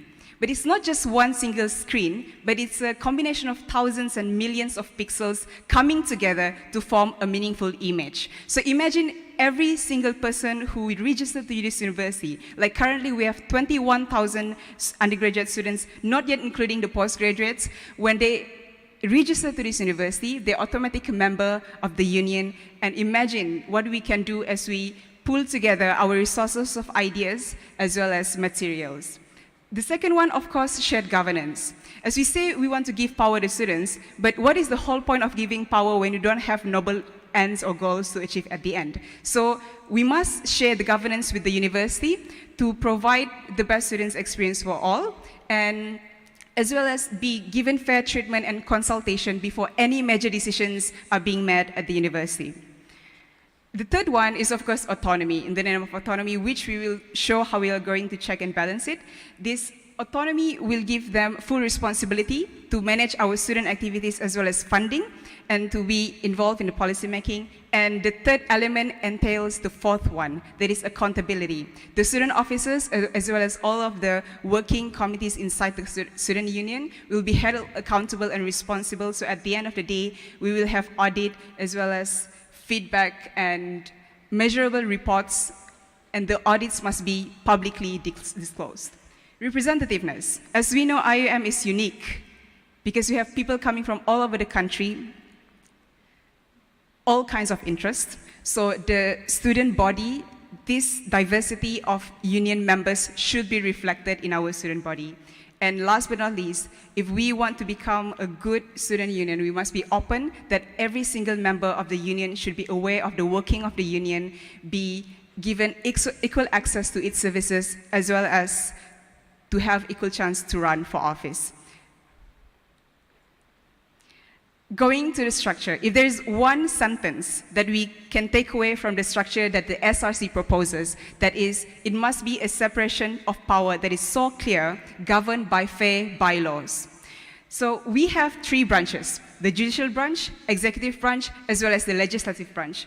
The judicial branch will be consisting of Constitutional Commission, which will enact as well as review the Constitution, and the Election Commission, fully run by students, as well as under our Advisory Council, which is the Legislative Council, made up of elected chairs of representative bodies. And these are three separate entities. They won't be the same people. That is how we're going to check and balance our students' union. And underneath our Student Officer Council, which is the executive branch, it will be led by a president, assisted by 5 vice presidents, namely Vice President of Education, Vice President Activities, Vice President Public Relations, Vice President International, and Vice President Postgraduate. One of the examples of the bylaw which will regulate our student officers to reflect fairness and representative, for example, Vice President International seat to be occupied by an international union member only. So, ladies and gentlemen, as you can see, there is a gray row, or a box right there, saying that external officers. We know that we want to have the power, but we believe power entails knowledge. Therefore, we must be assisted by the knowledgeable, that is the external officers. The external officers are made up of the university administration staffs, alumni and professionals to advise and help with the technical running of the union. And as well as we can see the executive committees made up of the representative councils comprising the following: Pagoh Campus Special Officer, Kuliah Representative Council, Mahala Representative Council, Society Representative Council, Country Representative Council, which will support and serve the groups they represent in terms of execution. They will also communicate and engage and conduct programs for the welfare of their members. Let us move on to the next point of discussion. To put it simply, we have two sides of the budget, the internal budget and the external budget. We propose that for the internal budget, there will be 3 sources of income. That is, first of all, as we know, let me say it, just commencement budget by the university, as well as fee from the registered student society that we have currently, as well as automatic member of the union, namely the students will pay these fees. Why do we seek commencement budget by university? Currently, the students are paying fees for student activities, at least 25 at Mahala level and 25 for Kuliah level. We have been paying it all the way. So we want to pull out these sources to at least become the initial budget for, or capital for the upcoming September Students' Union, as well as each registered Students' Union Society, 100 ringgit per academic year, as well as the automatic membership for the union, 50 ringgit we've been paying all along. Imagine, 21,000 students, only just undergraduate, not yet counted the postgraduate students. We have 50 ringgit times with 21,000 students, it will entail 1,050,000 ringgit. External budget would come from profits from businesses, conducts, and premises in the union. Maybe we can bring in Subway or KFC or even local nasi lemak. And then donation and sponsorships from budget sectors, project-based grants, as well as government-based grants. These are the possible income sources. And there are at least 3 types of accounts that we need to have. Namely, firstly, the office management account, which will handle the salary, corporate items, as well as the office-related items, to separate with the trust fund account, which will be the place where we pull the money and assets obtained from external incomes, and students' union activities account for annual activities, to just separate these accounts from one needed for the running as fuel of the students' union and one that we will distribute to the members of the union. And definitely we would need an audit committee, which will be a separate entity, fair and open entity, which members will be selected and qualified counselors, which will audit the students' union available accounts and disclose the reports to the stakeholders, assisted by external officers made up of the administration staffs and relevant officers, which we will also upload on our future website for everyone to access. Testing. Does it work? Okay. So I will continue my presentation with regards to membership, election system, authorities and limitation, and the other additional relevant contents that is needed for the student union. So firstly, for the membership, we propose for the every registered students in the university at every level to be a member of the student union. Opting out. And the students will need to pay a specific membership fees that have been explained by IIUM. And then the alumni or staff members may also become the visiting members of the union. We propose for that to be a franchise of the student union consisting of the alumni, because we believe that they are former students of IIUM, they can contribute more to the student union. Next is regarding the election system. So I will brief on 4 sections about the election system. The first one is regarding the voting system. So all elections in IIUM shall be held via secret ballots using the single transferable votes, STV. So the STV functions differently from the current system that we have now. The current system we have now is that for each kuliah, they're going to have 2 representatives from each kuliah, and we would vote like our choice for 2 people, right? But the STV, how it works is that, for example, we have candidate A, B, C, and D. Now, the students will rank 1, 2, 3, 4 regarding, according to their preferences. So it's not just you're choosing 2 people, but you choose them according to your preferences. So that is STV. And we are also proposing for reopen nominations system, as a candidate in all elections shall be considered in devising the election mechanism. So how it works is that when you see the ballot paper, there will be options candidate A, candidate B, candidate C, and there will be RON, reopen nominations. So if you are not, if you do not prefer any of the candidates because you believe that none of them are competent to be the officers of student union, and you could not give your trust to them, then you can opt for RON, reopen nominations. So with STV, we will rank them, right, according to our preferences. So with each rank, they will have a specific merit. So the higher the cumulative merits, then you will be the winner for the election. So if the RON is the highest cumulative merits, then there will be a re-nomination and re-election for that particular post. So that is for the voting system. And for the election, they will only be for the executive branch and not for the legislative branch. Okay, next is regarding the election commission. This election commission will be fully run by students. It will comprise of appointed representatives from the executive, legislative, and the judiciary, and they will act as the supervisors. But the commission membership will be open to any students who wants to be a part of the commission. And this election commission will adhere strictly to the rules and regulations, and they may also make rules regarding the elections. Okay, next is on the executive branch. For the election of the executive branch, we offer 6 sabbatical offices. We offered 6 general seats for the sabbatical officers. It can be contested by any members of the union, and the officer of LAC must fulfill the required criteria such as a minimum CGPA, a good experience in organizational society experience. And next is on the election rules. We propose for the annual campus election to be held on the first week of October of each academic year. This is to ensure that every tenureship will be fixed, because right now what we have is some tenure starts at November, some tenure starts at October, so we want it to be fixed so that the election will commence at the first week of October. And the notice of the election must be issued 2 weeks prior before the election period in order to give students the ample time for them to prepare for the election. And the campaign period will be 2 weeks for them to campaign to the whole university. And next, the further rules on the election mechanism will be discussed by the Election Commission according to current needs and demands of the university and subject to the IIM Constitution and the Student Union Constitution. Next. It's regarding authority and limitations. So the authority, the Students' Union shall act independently of the university. There shall be no intervention for the administrators. However, the university officers can give advices to the Student Union. Next is on Senate membership. The President of the Executive Council, the Judiciary, and the Legislative shall be members of the University Senate.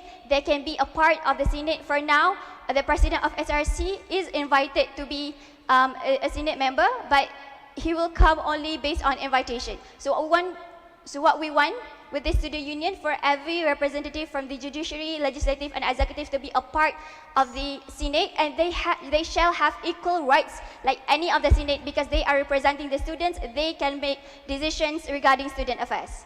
And next is regarding annual budget plan. So the annual general budget for the Students' Union shall be prepared by the Executive Branch, and they will submit it to the Parliament, which is the Legislative, and at the Parliament, all the members of the Parliament will debate on the annual budget plan. And after that, it will be disclosed to all students.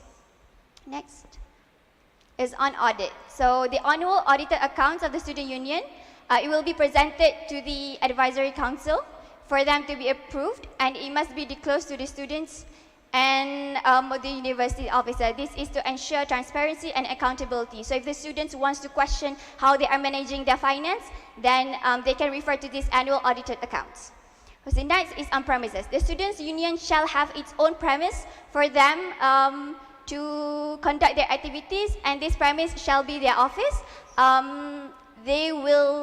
However, this premise will be regulated and will be co-managed with the administrators too. And next is on the amendment of the Constitution. The Students' Union shall have its own constitution. How the amendment will work is that the Executive Council will prepare for the Bill of Amendment, and it will be presented to the Legislative, where the Parliament members will debate and give suggestions to the amendment. So the last step is that for the amendment to gain approval of minimum 2/3 of the present members of the Parliament. So the amendment of Constitution will be involved with Executive and the Legislative. However, we also have this Constitutional Commission under the Judiciary. What they will do is they will help in drafting the Bill of Amendments. Okay.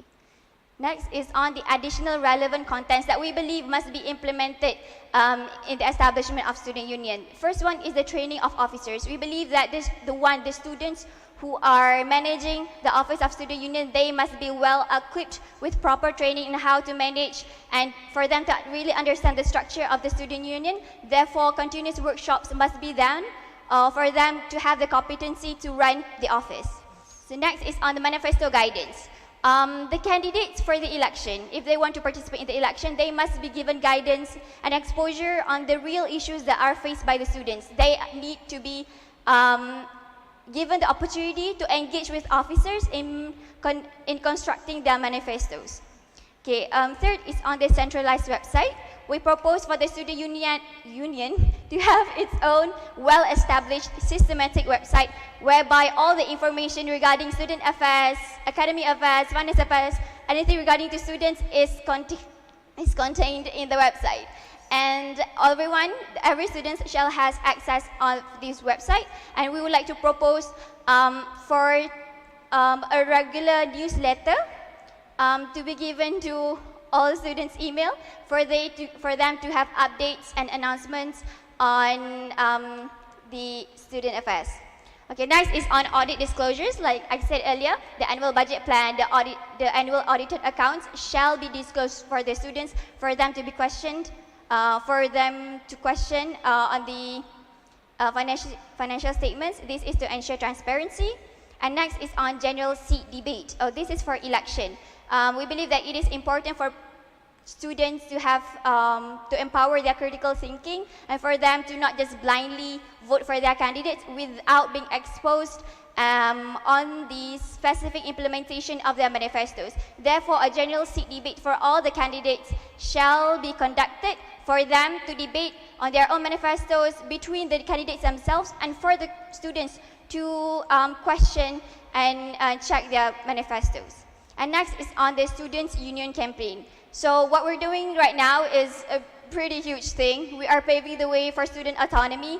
So continuous campaign must be done for students to be aware of our effort to establish the student union, and that must be done starting from now until the end of the September before we establish the students union. So that pretty much sums up our presentation. We believe that it is time for student autonomy to be given to students to manage its own affairs. So before we end our presentation, I would like to leave you with a question to ponder. So the question is, if we don't give the youth the power to run the university today, then how can we trust them to run the world tomorrow? So that is all from us. Thank you.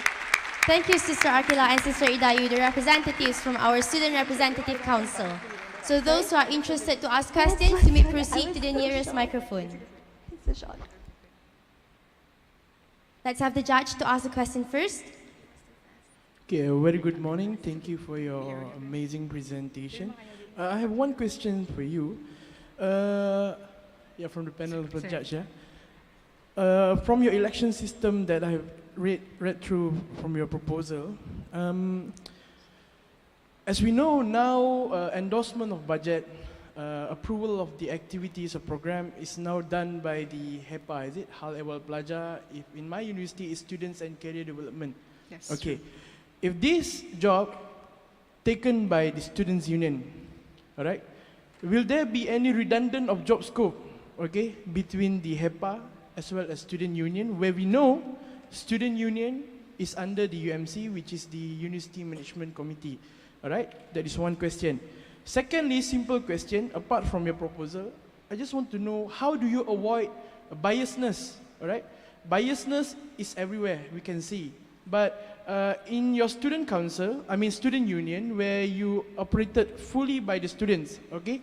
How do you avoid biasness regardless personal interests, regardless emotions, you know? Do you get what I mean? Yes. Right? So Perfect. that is two of my questions. Thank you very much. You want to answer the question? I can ask it second one. Okay, definitely. So just now the question, let me paraphrase the question. You asked about the election system previously run by STAT, and how do we avoid redundancy when it's run by STAT as well as the students.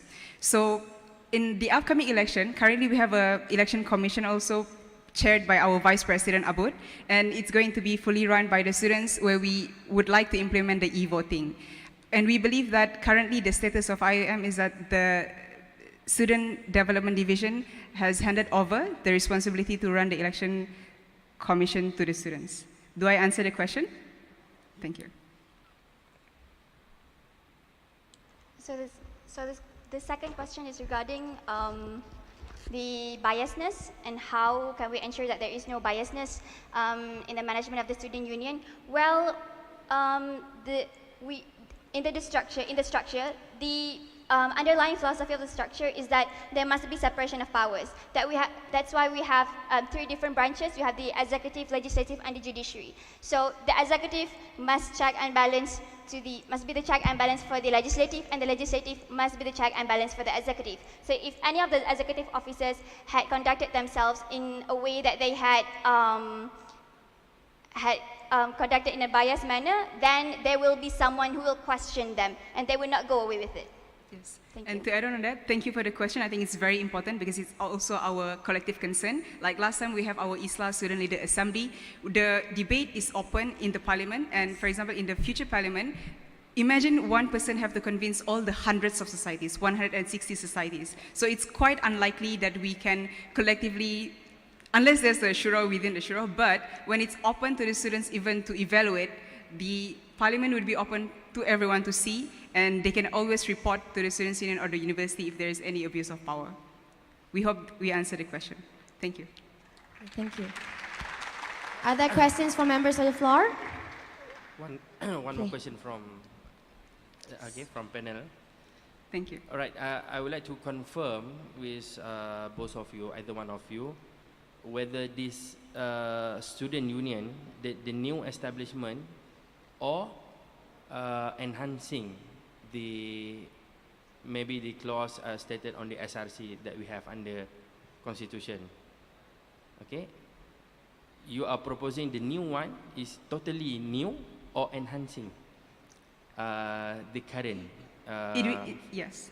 Okay. So the question is that, are we going to propose a new system from the current SRC, or it's enhancing the SRC, right? The entity itself.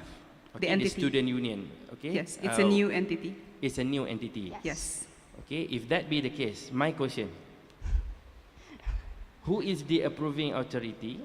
Okay, in establishing the student union, since you are mentioning just now that this is a new entity. Yes. I mean, Sure. who is the approving authority to, Okay.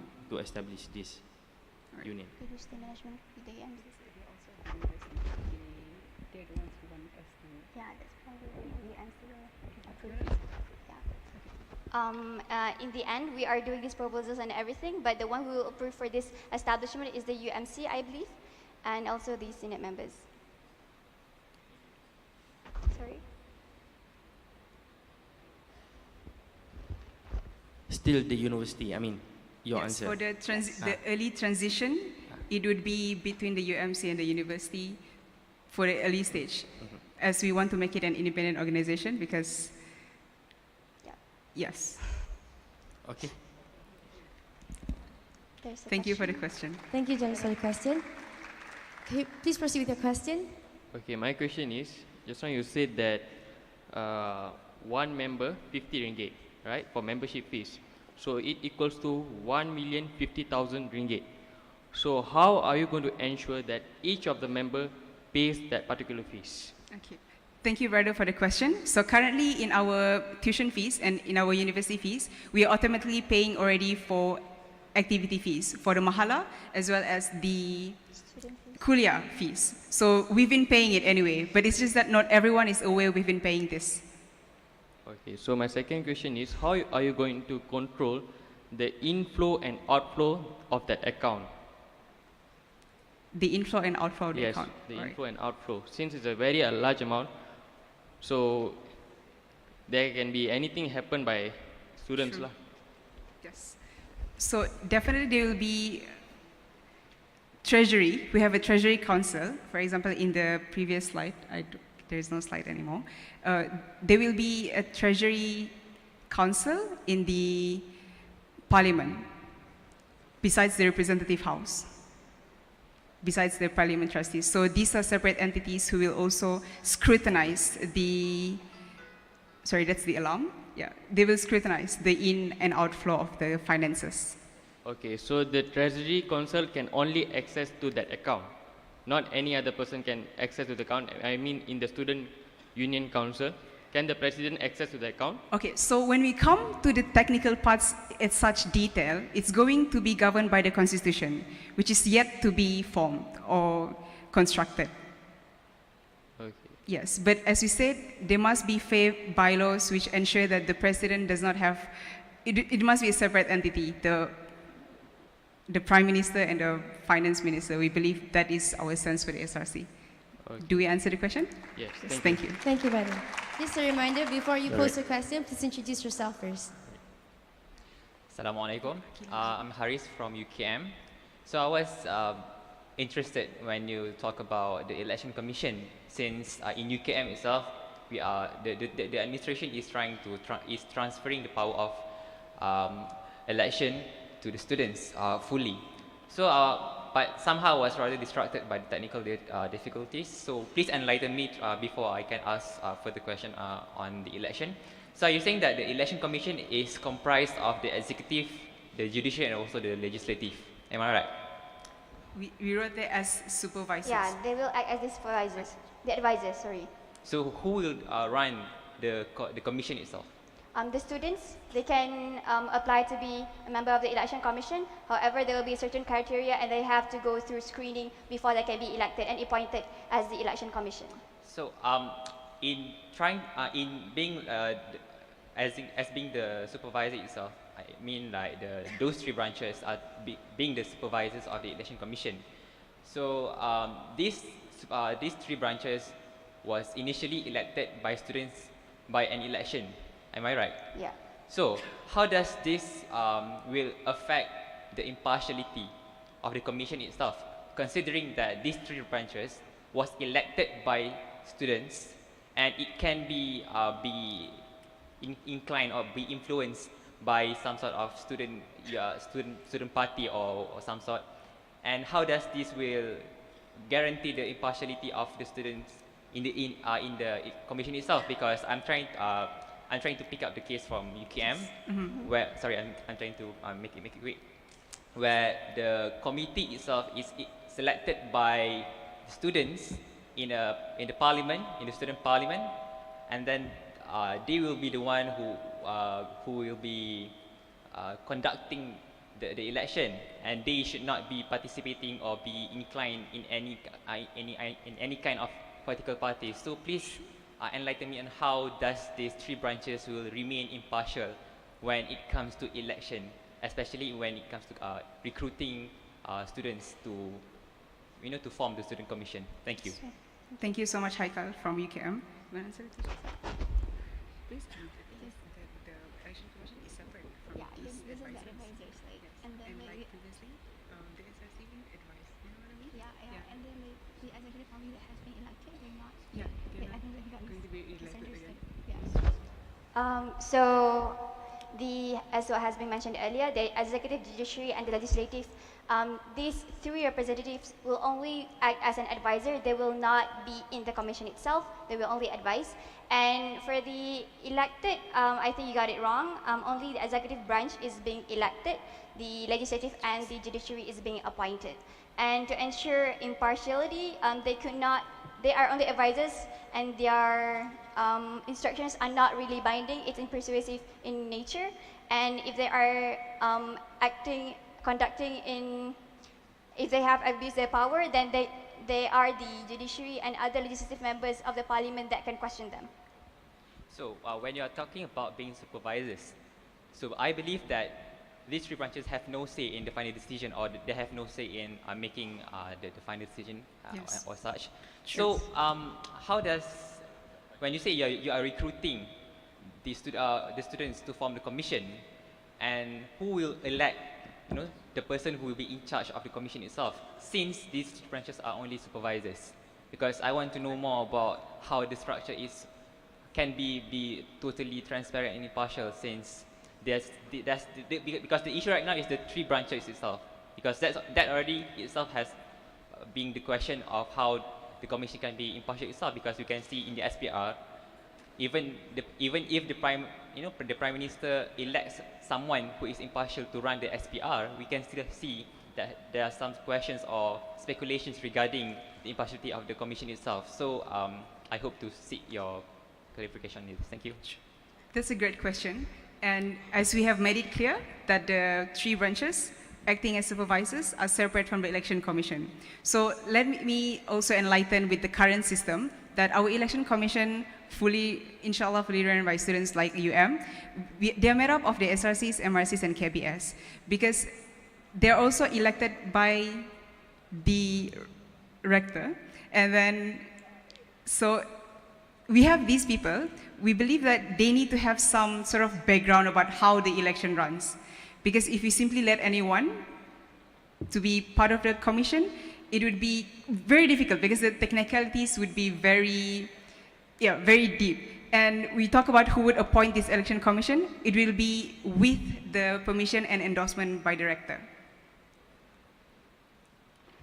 Thank you. Thank you. We hope you answered the questions. Thank you, Brother Haikal from UKM, for being very participative. Are there any more questions from members of the floor? Yes, yes. Okay, there's one over there in the middle.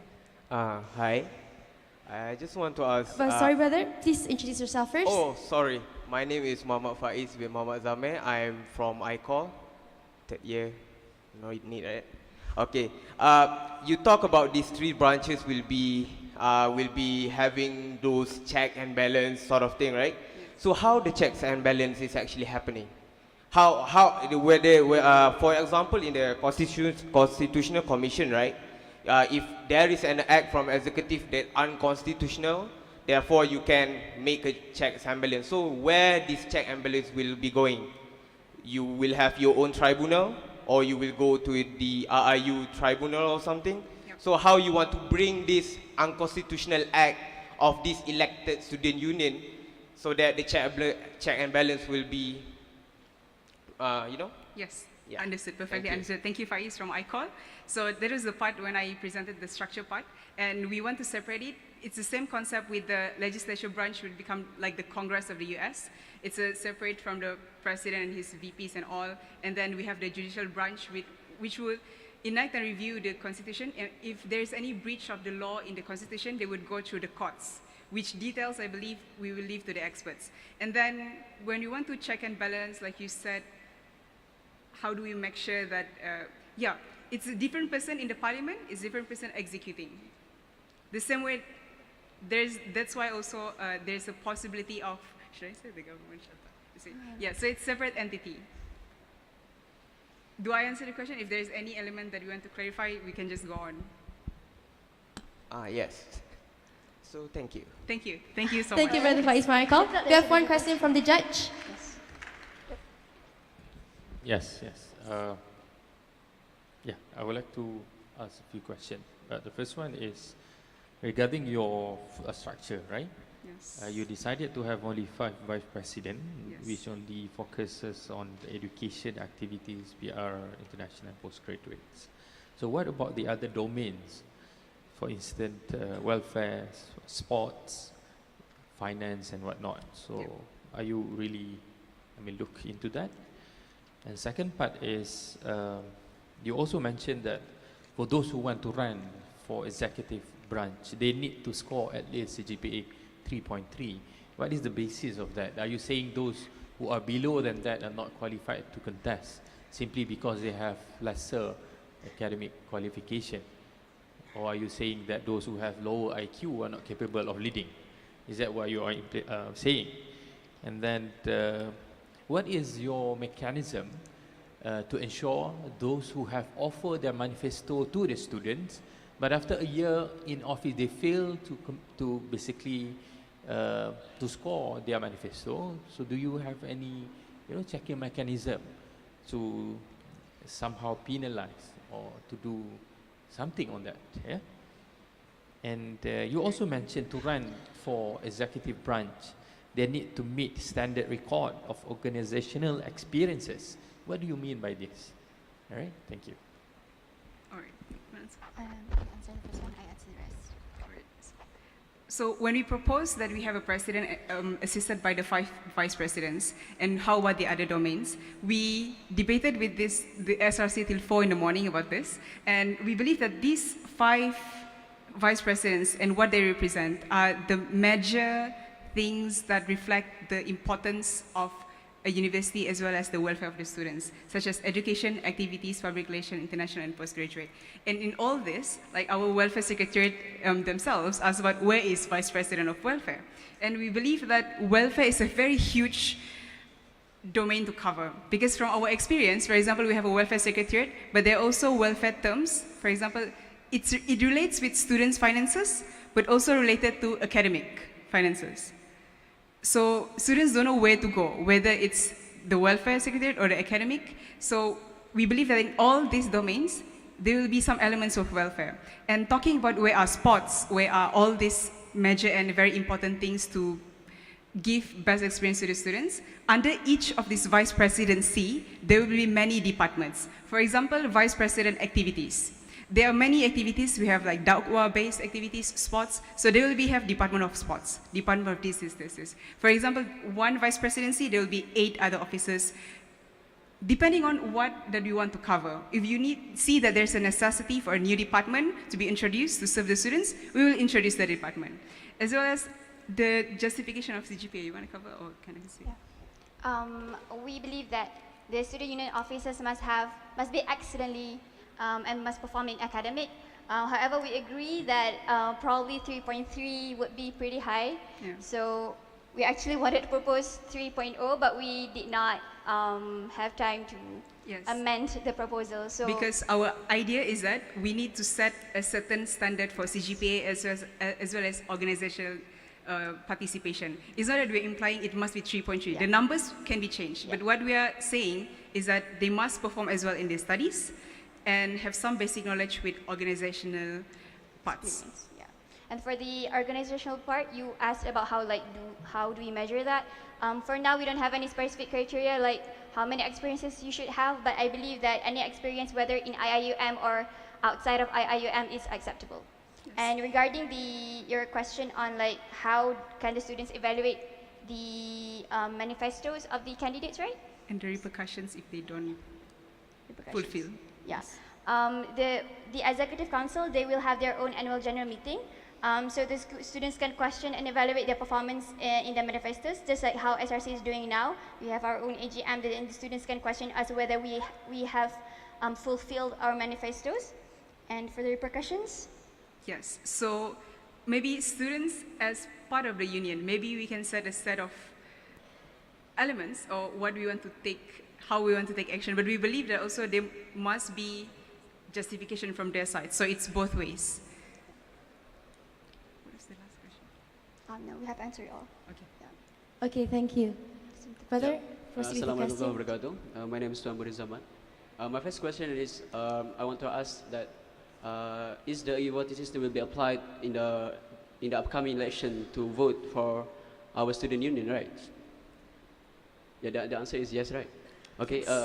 I'm sorry because I did not follow the debate in the ISLA previously, but then I would like to ask in regard with the system in e-voting system, how does it will help the participation in the actual world? I mean, before this, previously in the e-voting system, in the previous voting system, we have to come out from our comfort zone to actually vote, to actually voice our votes in the paper, right? But then after this, in the application of the e-voting system, students can just simply wake up from their sleep and then they can just simply put their vote in the election system. That's my question, because what I can see, many of the concern is e-voting system will negate the participation in the real world, in the actual physical world, because a student can just simply put their effort in the internet world. So that's my question. The students would negate their participation participation in the active. Yeah, that's it. Thank you for the question. Okay. Yes, that's a great question. Like I said, we began our presentation with our ISLA last week, and that was the first motion about rejecting the e-voting system. So I'll just share some of our views, the SSRC, that first of all, we are going to implement the e-voting system, and we already have the election commission. And then the system, the strength and the reliability of the system is one thing. The participation of the students is the second thing. And we believe that it comes hand to hand. If we think the problem is the participation and the awareness of the students, then we should come up with more campaigns and telling them why it's very important to vote. The same way if, for example, Malaysians don't go to vote, not that we stop with our general election, but we tell them why it's very important, the same way last election happened, as well as negating the participation. I'm not sure about the data of this, but we believe that like any other students' union in this world, they've been doing online voting. And we believe that since we are the generation of the internet, it would ease them even more, because currently one of the issues is that students are lining up, as well as our election day is not a holiday. So if we have classes and if the lines are long, definitely students will be discouraged to vote. So if we can vote and wake up in the morning, view their manifestos online, ask questions online, vote online. Inshallah, it will be a lot easier. And moreover, the current authority would be giving us the resources, money, ideas, and as well as to work on a solid e-voting system. So we will have some tryouts, and we believe that when we build an airplane, and when it's not perfect, not that we stop building an airplane, when we correct the other parts of the airplane so that it become better and better. Thank you. Yeah. We hope you answer. Thank you. We have one last question. Can you answer? Akila wants it's to- okay. Okay, Bismillah, I'm a representative from UNISA. So actually from UNISA, like we're trying to have an insight. So like as we can see right now that the student union is a very big, like it's a very big thing to do. And then like how is the student union itself is going to work in the office like for the whole day, or like how is it? Like my question is, how are they going to divide their time between the student union work and their academic work? Because as we can see that this student union is a very big administration part-time. Like are they going to make a full-time work over there? And yeah, how are they going to divide their time with their academic? Thank you.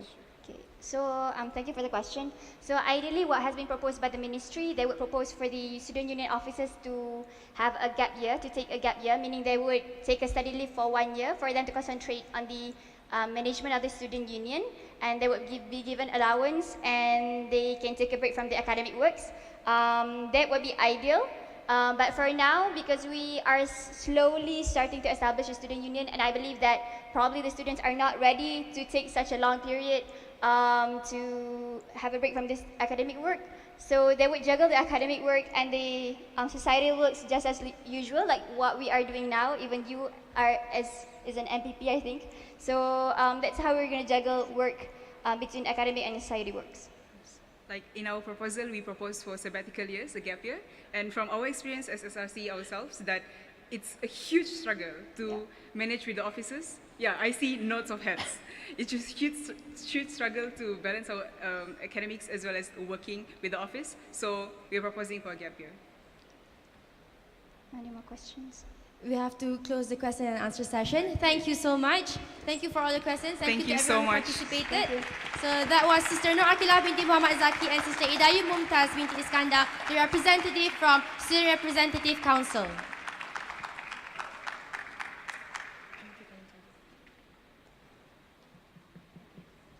So we will again post the QR code because just now there was a technical problem. So you may take out your phone and scan it again. See a bigger one.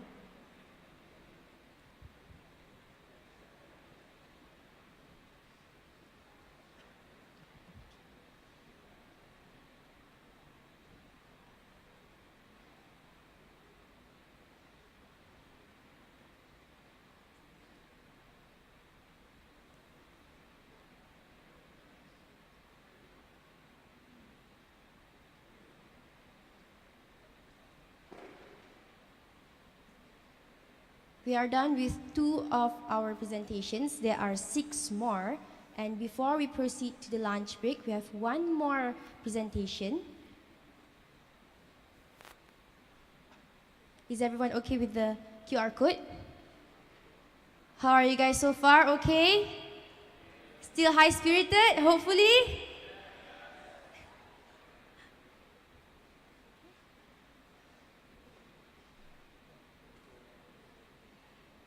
Now let's proceed with our 3rd presentation. A representative from Gabungan Mahasiswa Islam se-Malaysia, GAMIS. Let's invite Brother Hazim bin Muhammad Noor, the Pengerusi of Majlis Politik Nasional GAMIS 2019.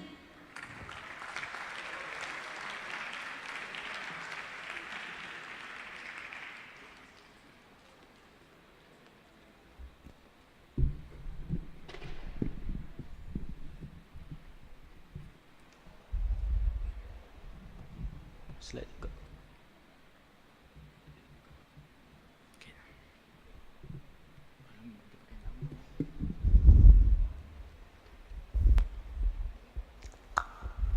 أعوذ بالله من الشيطان الرجيم بسم الله الرحمن الرحيم الحمد لله رب العالمين والصلاة والسلام على سيدنا محمد وعلى آله وصحبه أجمعين.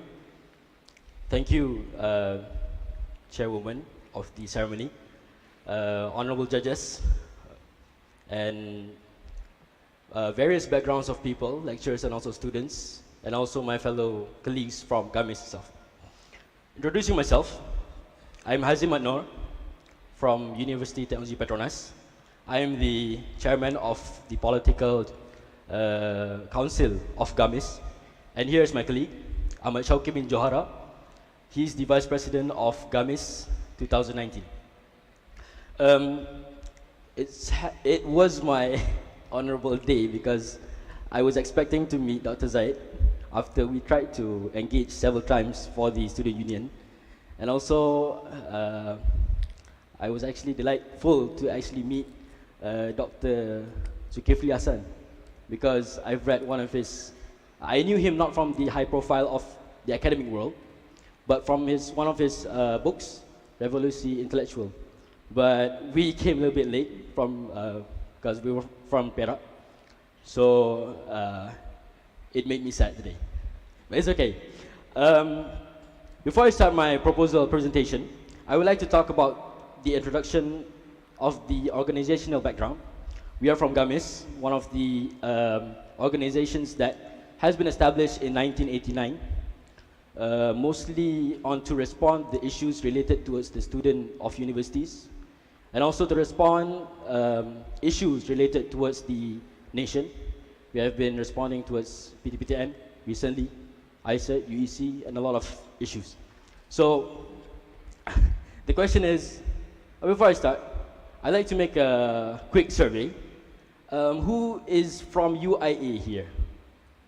May I have hands? Oh, we have a little bit, mostly half. Who is not from UIA? Okay, there's a lot. Who's from Sabah Sarawak? Wow, you guys are very great. Okay, so how did we end up here? If I'm not mistaken, most of the presenters are from UIA, and we are the only presenters which is not from UIA. So most probably our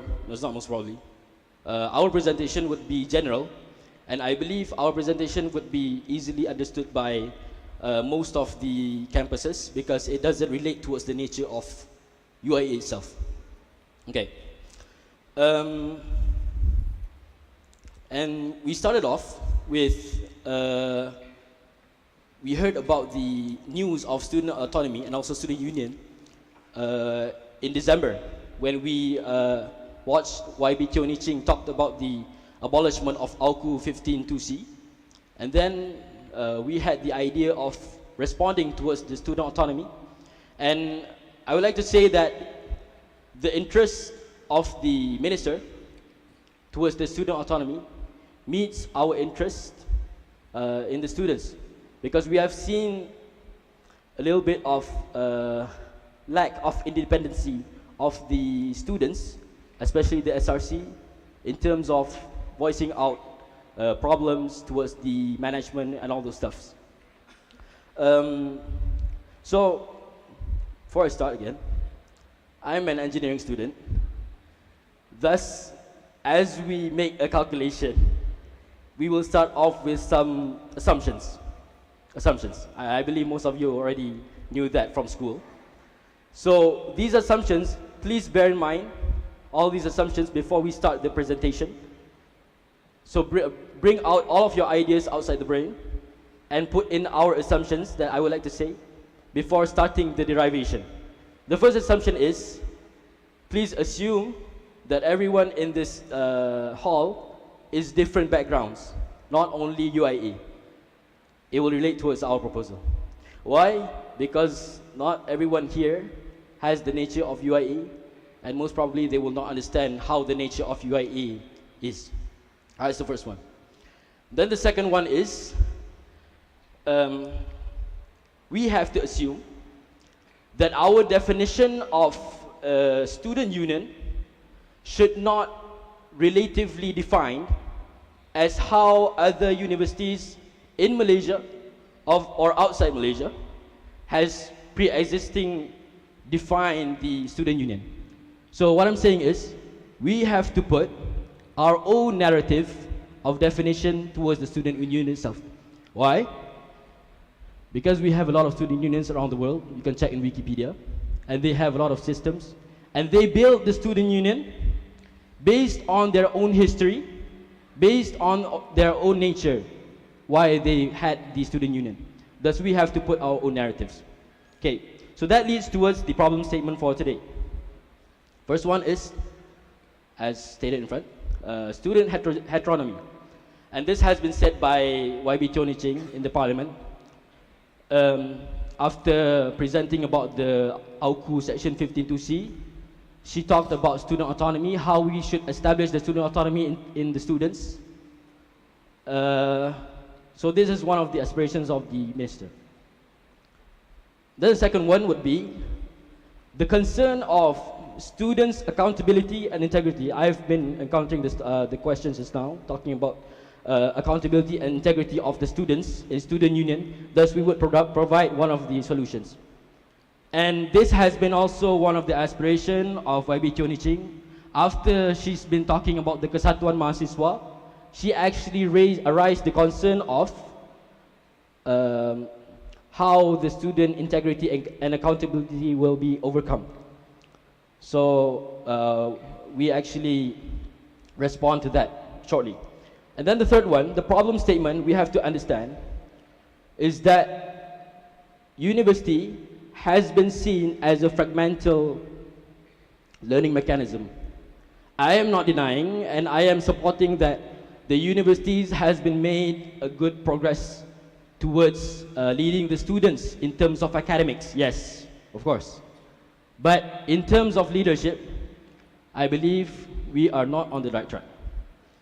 The current SRC is not a training ground towards giving a glimpse of the Malaysia itself. Meaning that our current structure of SRC does not give a glimpse of what's happening in Malaysia one day. Because you have to understand that, we have to understand that the training ground of universities will lead towards having leaders from universities in Malaysia itself. Thus, university is a place and an institution for the training ground of leadership and management. Okay, those are the problem statements. Thus, these problem statements will lead towards two objectives.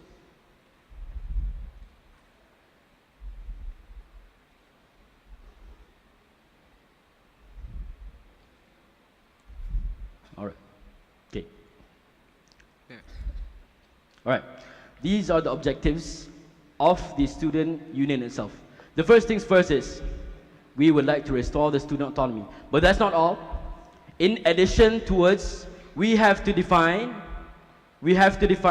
specifically what are the efforts that contributes towards the student autonomy. Because I've been engaging, for your information, Gamis has been engaging with a lot of SRC in Lembah Kelang and also Selatan. We have been given information from Selatan and also Utara about the student union. And as we engage with them, as we ask about student autonomy, we have not been defining the same student autonomy. We have not been defining the same student autonomy. And we don't know what is the specific efforts that will lead towards the student autonomy itself. And this one should be one of our concerns. We have to have the same mindsets of what is student autonomy. And that will be presented in the end of the presentation. Okay. And then the second one, the objective, is to ensure that the student governing system will adopt or be replicated from the Malaysian governing system. Why? Because this is one of the chances of giving a glimpse towards the student to actually lead Malaysia in a small boundary. So this is our idea. Okay. Thus, I would like to actually say that in my part, it's all about reasoning, philosophy, and these are the proposing reasoning that we would like to tell everyone.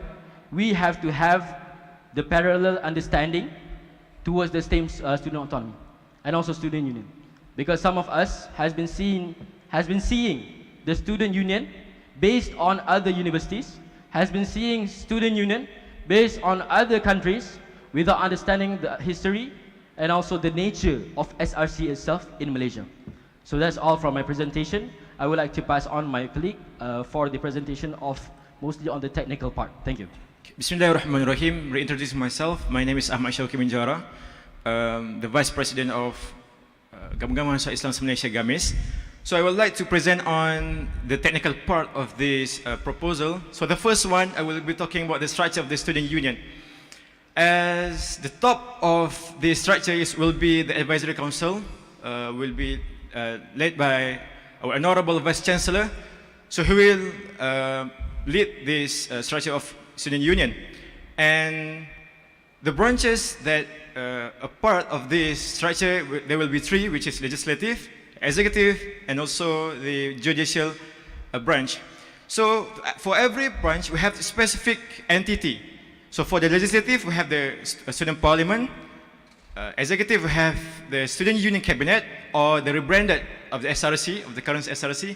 And the judicial branch will be the University Court of Justice.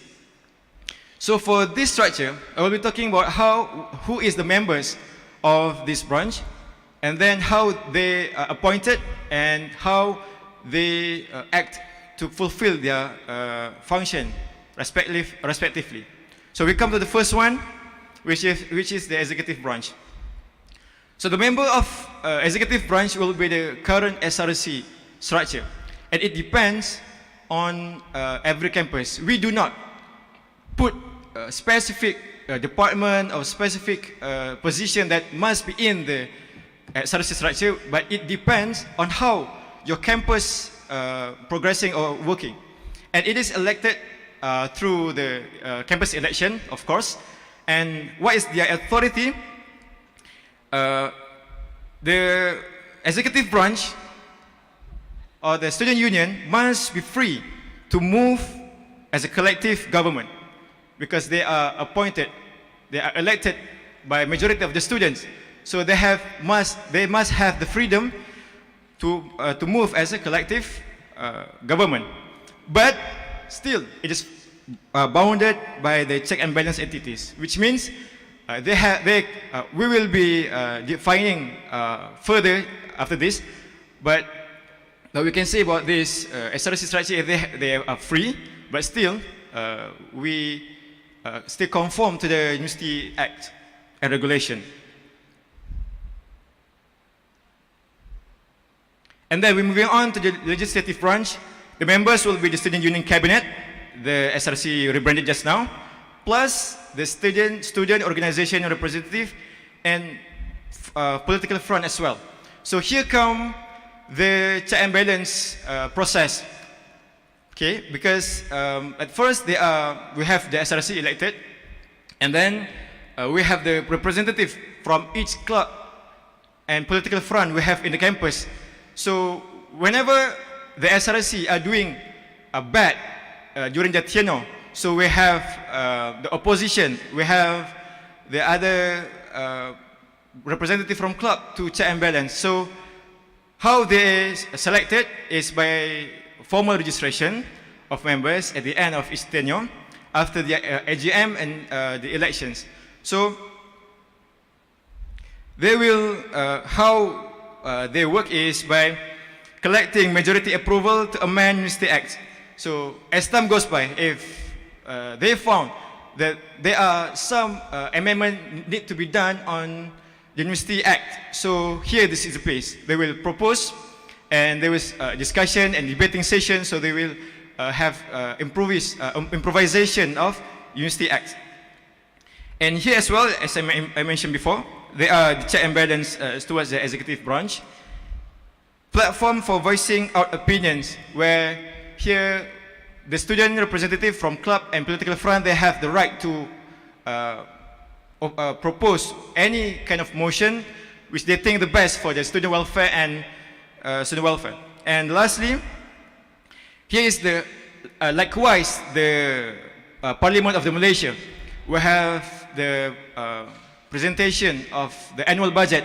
So here as well, the legislative branch, where every year, before we come to the new tenure, there will be the presentation of the annual budget that will be distributed respectively to the clubs, to the programs, and whatnot. And we come to the judicial branch, which the member is the current university court, and how they've been selected is depending on the university again, because each university have different kind of university court, so it depends. And the authority, they have the authority to judge any issues related towards the violation of University Acts.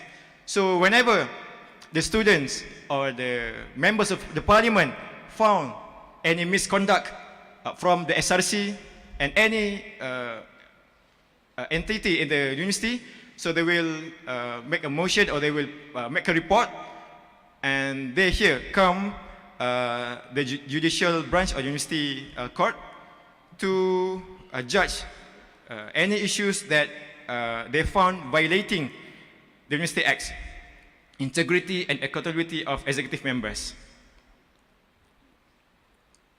So please bear in mind, regardless of what kind of structure that we will be implemented in our own campus, there will be some changes from one campus to another. But please bear in mind that we are proposing something that empowering the student autonomy.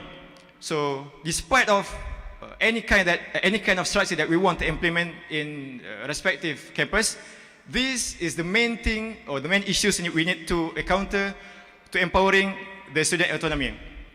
The representative from the student union cabinet must be, number one, included in the Senate meeting. This is so important because every time the Senate want to make an important decision regarding the student welfare and any student issues, so this representative from student union must be included in the Senate meeting because they have the right to voice out collectively because they are the student and they know what is the best for their colleagues.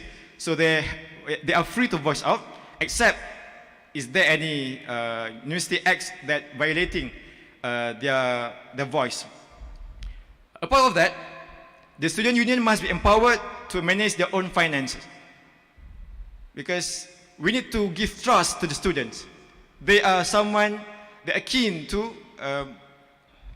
do job for the students. So they must be empowered to manage their own finance because by giving a certain amount from the student fees, and then they can distribute among the clubs, the programs, and their own governing projects. So this is what we want to make sure that every university in Malaysia must be imposed the student autonomy.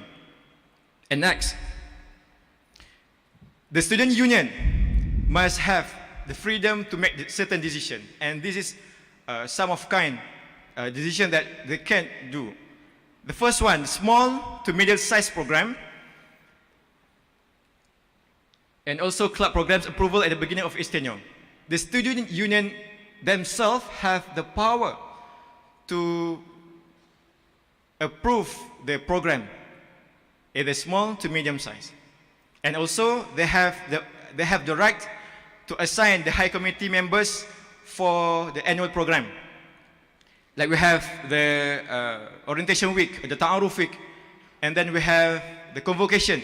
So the student union have the power to, they themselves assign the high committee members to organize the annual programs. And the programs can be directly under the student union. And not to forget, the student union have the right to engage with any bodies that they would like to engage, unless they are violating the University Act or the Civilian Acts. So these are the important notes that we need to see. We define these items that they need to fulfill to achieve the student autonomy. And to conclude,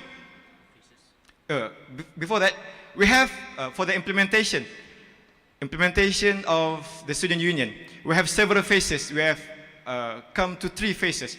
The first one is the appraisal phase, where before we come to start off the establishment of student union, they must be appraised what kind of the possible structure and system suitable to implement it in the campus.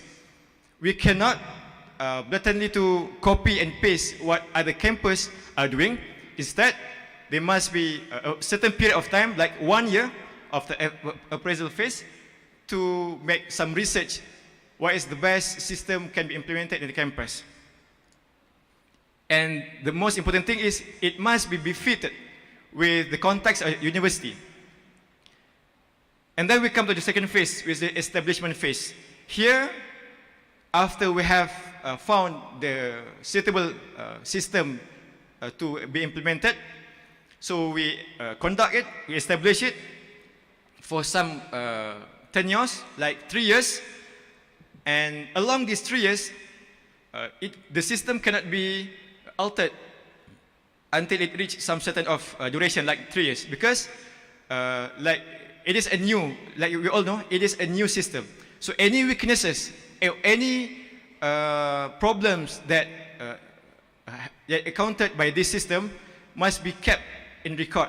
But still, we can be amended it after 3 years, because this is important. After 3 years, we will find what is the best solution to overcome the shortfall of the system. And after the 3 years, we progress to the new, improvise the system. And then we will come to the established or the stabilized system. And two keywords that is the most important in our proposal is the first one, the student union must be self-governed. It cannot be hijacked by any entities, because students must be given the right to govern themselves, how they want to govern the students. So they can be, they must be given the right to voice out their opinions. They can manage their own finance. So in that way, we can call what is the student autonomy is all about.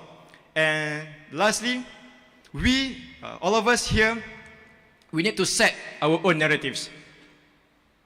Different campuses have different environment, different issues. So please bear in mind, we are not robot. We are not easily copying the other system, but take the ideas here and bring back to the campus and formulate what is the best way to conduct the student union. And with that, I end my presentation. Thank you from Gabungan Mahasiswa Islam Malaysia Gamis. Assalamualaikum warahmatullahi taala wabarakatuh. Thank you, Brother Hazim and Brother Shauki from Gamis. We will now open the question and answer session from the judge. Bismillahirrahmanirrahim. Assalamualaikum warahmatullahi wabarakatuh. Thank you for the wonderful presentation. I'm Dr. Mahyuddin. Just one question on the structure of student union. In your presentation, you highlighted a lot about being independent, having the power to decide on a lot of things. But maybe you would like to explain, being under the Night Chancellor or here we have the Rector, how far do you expect your freedom to be materialized? So long as you are under somebody, you cannot surely say that you will be free. Thank you. Bismillah. Thank you, Dr. Mahyuddin, for the question. And it's a great question because we have been encountering that question from universities.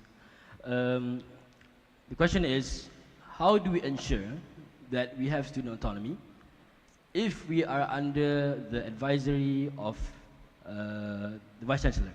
Okay, so we have to understand and we have to implement and we have to establish and empower the definition of advisory itself. In Malaysia, we have Majlis Raja-Raja as the advisory of the executive branch in terms of their pentadbiran, their administration. So it means that we are implementing the same concept in universities, and we have to understand this is an Islamic concept. There is no in Islam, there is no absolute power that should be given towards anyone. Thus, the Vice Chancellor would be somehow the advisory council or the, I'll say the last line of solving any problems related towards the student union itself. Does that answer the question?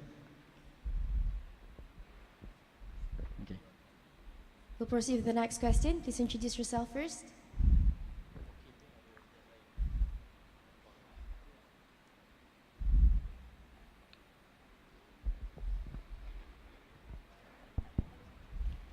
Assalamualaikum warahmatullahi wabarakatuh. I'm Martina Di Hashim, Head of Sensurf. Okey, saya nak bercakap bahasa Melayu sebab saya rasanya ramai daripada pelajar-pelajar daripada luar UAE keberatan untuk bercakap kerana masing-masing menggunakan bahasa Inggeris. Silakan. Jadi saya mulakan dengan bahasa Melayu, selepas ni banyaklah yang akan menggunakan bahasa Melayu. Okey, anak-anak semua, saya dah bekerja di UAE ni hampir 30 tahun. Dan most of my time adalah bersama bahagian hak ehwal pelajar. Dan saya juga adalah seorang student aktivis di Universiti Melaya semasa saya jadi pelajar di sana. Ya, saya rasa kalaulah suasana yang begini ada semasa saya student dulu, saya rasa saya sekarang sudah lebih hebat daripada apa yang saya ada sekarang. Okey anak-anak semua, saya dah hampir bersara. Tapi inilah nampak baru keadaan suasana yang agak terbuka, yang amat terbuka, bukan agak terbuka untuk pelajar-pelajar untuk terlibat dalam student activism. Tetapi sepanjang apa yang saya lihat tadi semua presentation sangat berkisar kepada student power. Ingin menjadi powerful di universiti masing-masing. Okey, anak-anak, saya gembira kalau memang ada such power, but power with responsibility. Okey, saya melihat trend daripada tahun 1990 sehinggalah sekarang tahun 2019. Trend student, ya. Mungkin akan ada yang marah kalau saya katakan trend sebenarnya dari segi maturity itu daripada dulu sampai sekarang dia makin kurang. Maturity in such thing as kalau dulu student matured dalam membuat decision, tapi sekarang okey, sebenarnya saya dari tahun 1990 hingga 2013 saya terlibat hanya dengan student affairs, tapi selepas tu saya keluar, tapi baru tahun ini saya kembali kepada student affairs balik. Dan 6 tahun saya tinggalkan dunia pengurusan pelajar, saya amat-amat terkejut dengan kualiti kepimpinan pelajar-pelajar sekarang. Dalam suasana yang begini, saya bimbang kemampuan student untuk menguruskan apa yang dibentangkan tadi itu sangat besar, seolah-olah dia nak mengambil seluruh kuasa pengurusan student affairs itu di bawah tangan pelajar-pelajar. Anak-anak semua, pengurusan hak ehwal pelajar adalah pengurusan yang paling besar dalam setiap universiti. Berapa ramai staf yang ada, kaki tangan yang ada untuk menguruskan urusan pelajar selain daripada apa yang mereka lalui di classroom. Di UAE saja setiap tahun lebih 1000 programs yang kita luluskan, yang student buat setiap tahun. Dan UAE yang paling banyaklah program, saya rasa setiap kali kalau mesyuarat di KPT tu, di kementerian, student UAE paling banyak program. Adakah pelajar yang pertama, satu, skills untuk menguruskan. Skill yang ada pada staf kaki tangan yang ada, staf-staf ada susunan training yang dilalui untuk menjadi kaki tangan hak ehwal pelajar untuk mengurusan program. Yang kedua, rasa kebertanggungjawabkan. Kalau hanya bekerja menguruskan dalam tempoh setahun, kalau berlaku apa-apa yang memanglah ada ada what do you call it, ada kaedah untuk ni kan. untuk memantau. Tapi pemantauan yang anak-anak cuba cadangkan tadi sangat loose. Kalau dalam pengurusan Ewa Pelajar sekarang, kami dipantau sangat-sangat keras, sangat-sangat ketat oleh auditor. Bukan saja auditor universiti tetapi juga auditor luar. Adakah anak-anak mampu untuk membawa ke tahap yang sebegitu besar? Apa yang saya cadangkan adalah not full governance by the students, but together with the existing one. Ya, full governance kalau fail, dia akan menjejaskan ke seluruh development of the students. Tapi kalau ada bersama shared governance dengan tenaga pakar yang memang dah sedia ada, yang memang full responsible, saya rasa itu lebih berkesan. Jadi jangan terlalu menuduh universiti tak memberi empowerment dan sebagainya. Saya rasa yang paling suffer bekerja di universiti ini adalah pegawai-pegawai student affairs. Ya, yang anak-anak semua tak tahu. Mungkin anak-anak rasa kami tertekan, tapi sebenarnya yang paling tertekan adalah kaki tangan student affairs. Saya hanya untuk berkongsi apa yang kami rasa selama bertahun-tahun bekerja dengan student affairs. But please, you are still students and students need guidance. Jadi jangan anggap kami sebagai musuh. Itu sajalah. Assalamualaikum. Bismillahirrahmanirrahim. Terima kasih kepada Madam. Saya yakin itu adalah salah satu input yang sangat baik untuk mahasiswa-mahasiswa semua, termasuk daripada Gamis untuk kami take note. Saya juga percaya benda yang sama, bahawasanya benar sebab tu awal tadi saya sebut kita kena tengok dari sudut konteks yang luas, universiti-universiti yang berlainan. Ada pun mungkinlah SRC, UIA merasakan mereka boleh mengambil tanggungjawab tersebut, tapi belum tentu. Kita ada kampus-kampus yang kecil-kecil, banyak lagi kampus-kampus di luar sana yang mungkin belum tentu mereka boleh membawa idea student union ni dengan baik. Maka dengan itu saya sebutkan bahawasanya setiap universiti perlu membawa naratif masing-masing berkaitan dengan student union ini. Ada mungkinnya satu universiti ni dia mampu untuk membuat kelulusan program. Contoh UTP ni mampu SRC dia buat dalam range yang kalau small program silah. Dan mungkin ada universiti yang boleh buat sampai program besar pun dia boleh luluskan. Dan mungkin ada universiti memang tak boleh. Contoh Politeknik, contoh UiTM, memang mereka tak mampu untuk ada skill pengurusan meluluskan program. Maka perkara ini perlu dilihat dari naratif kampus masing-masing. Adakah seandainya mampu, silakan. Kalau tak mampu, tak perlu. Ia bergantung kepada legislatif parlimen masing-masing. Seandainya nak luluskan dalam parlimen, bawakan kepada senat meeting. Maka itulah cara yang terbaik untuk kita sama-sama adakan student union pada tahap universiti masing-masing. Dan juga saya juga percaya bahawasanya perlunya ada kebertanggungjawaban setiap mahasiswa-mahasiswa di sini dan juga SRC berkaitan dengan pengurusan. Bukan sahaja merasakan diri boleh buat semua benda, tapi perlu ukur baju di badan sendiri. Saya rasa itu satu input yang sangat baik untuk kita semua mahasiswa. Okay, thank you. Next question please. Okay, Assalamualaikum. Saya Ainina Sofia dan selamat sejahtera semua. Dari UIA, tahun 4 psikologi. Saya pertama sekali saya ingin respon kepada pembentang sendiri mengulangi student union perlu dibawa dengan naratif masing-masing. Jadi tapi itu tidak terlepas dengan konsep student union yang saya rasa kita perlu semua percaya dan imani. Okey, nanti saya masuk kepada situ semula. Tapi saya juga ingin respon kepada madam sebentar tadi. Kenapa maturity level bagi saya menurun adalah kerana University Act sendiri, AUKU. Dalam 2 slide pembentang Gamis hari ini terdapat stated that you acknowledge that University Act is still existing. So I need your stand on AUKU, and also please define that student union in your own perspective, in your own group perspective. Because you mentioned and repeatedly you need to bring your own narrative. I wanted to know what is your own narrative before I agree with you.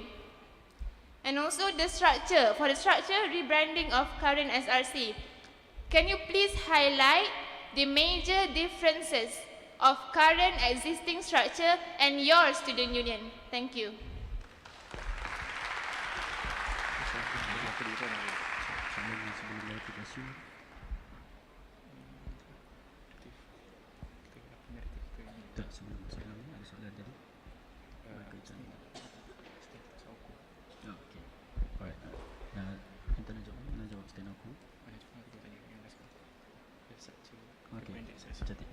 Bismillahirrahmanirrahim. Thank you, Sophia, if I'm not mistaken. Okay, for the stand of AUKU, Gamis, with GPA, Gerakan Pembiayaan Akademik, we are inside the technical amendment of AUKU. This is for your information. Gamis is inside the technical amendment with the ministry. And what is what is our stand towards AUKU? This is our stand. We do not want to abolish everything inside the AUKU, and that will be absolute freedom for the people, and people will be crazy in universities. But we want to actually abolish some parts of the AUKU itself. For example, the section 15 talking about the politics inside the universities. We would like to have the autonomy of the students to involve in politics. That has been accepted by the ministry. And then the second one, if I'm not mistaken, the section 16, it is related towards the financial management of the SRC. Thus, we would like to abolish those, but not all. It means that we want to amend it. That's why it was not abolished inside the Parliament 2018, because there are some concerns that we have to be taken care of. And there's a lot of sections that we would like to amend. And that is our stand towards the AUKU itself. Okay, so the second one is, what is our narrative of a student union? Okay, our narrative of the student union, easily said, is what is stated inside the objective of our slides just now. We want to implement the structure of Malaysian governing system inside the campus itself as a training ground, and as to solve the problems of integrity and accountability of the SRC itself. And for the question of structure, I will pass it on to Shoki. Okay, about the rebranded of SRC, which will be the new student union cabinet. So it must be complied to the new portfolio that related to the student autonomy, which, as you can take note from what we are presenting just now, there are two main changes that we want to apply. The first one is the freedom to voice out, the freedom to manage our own programs, and number two, the freedom to manage our finance. So in the SRC structure, there must be added portfolio to compensate that functions, which is the freedom to voice out and the freedom to manage programs and finance. So there is nothing major changes, but they must be added to what the student autonomy versions, which the new portfolio must be added. That's it. The first one is the freedom to manage our programs, and second one is freedom to manage the finance. That's it. All right, I got a question from judges. Yeah. Okay, Assalamualaikum warahmatullahi wabarakatuh. Brother, hold on for a while. Sorry. All right, Bismillah, my name is Fikri. I'm here, one of the judge. Yeah? Oh, okay, sorry. So I got two questions to you. The first one is, when the student contest in student election, do they need to declare whether they are independent or a candidate of any political parties and whatnot? What will be your take on that? That number one. Number two, shall the university or the future student union of your aspiration allow any unregistered student movement to conduct any activities in the university? I repeat, the student union of your version in the future, will they allow any unregistered movement under the future student union to conduct any activities in the university? Number third, since you also mentioned the absolute power is no longer within the executive branch of student union, because you are proposing the Knight Chancellor or Director, as per IIUM case, to hold the absolute power in determining any issues. So I put you one scenario. For instance, if the university decided to increase the student fees for next semester by 100 ringgit, and as you have mentioned, it is the absolute prerogative of the Knight Chancellor to announce and to decide on that matter, will the student union has any power to refute to the decision? Please, thank you. Okay, that's very good questions, and I believe these solutions, if it's suitable for your universities, then you may implement the proposed.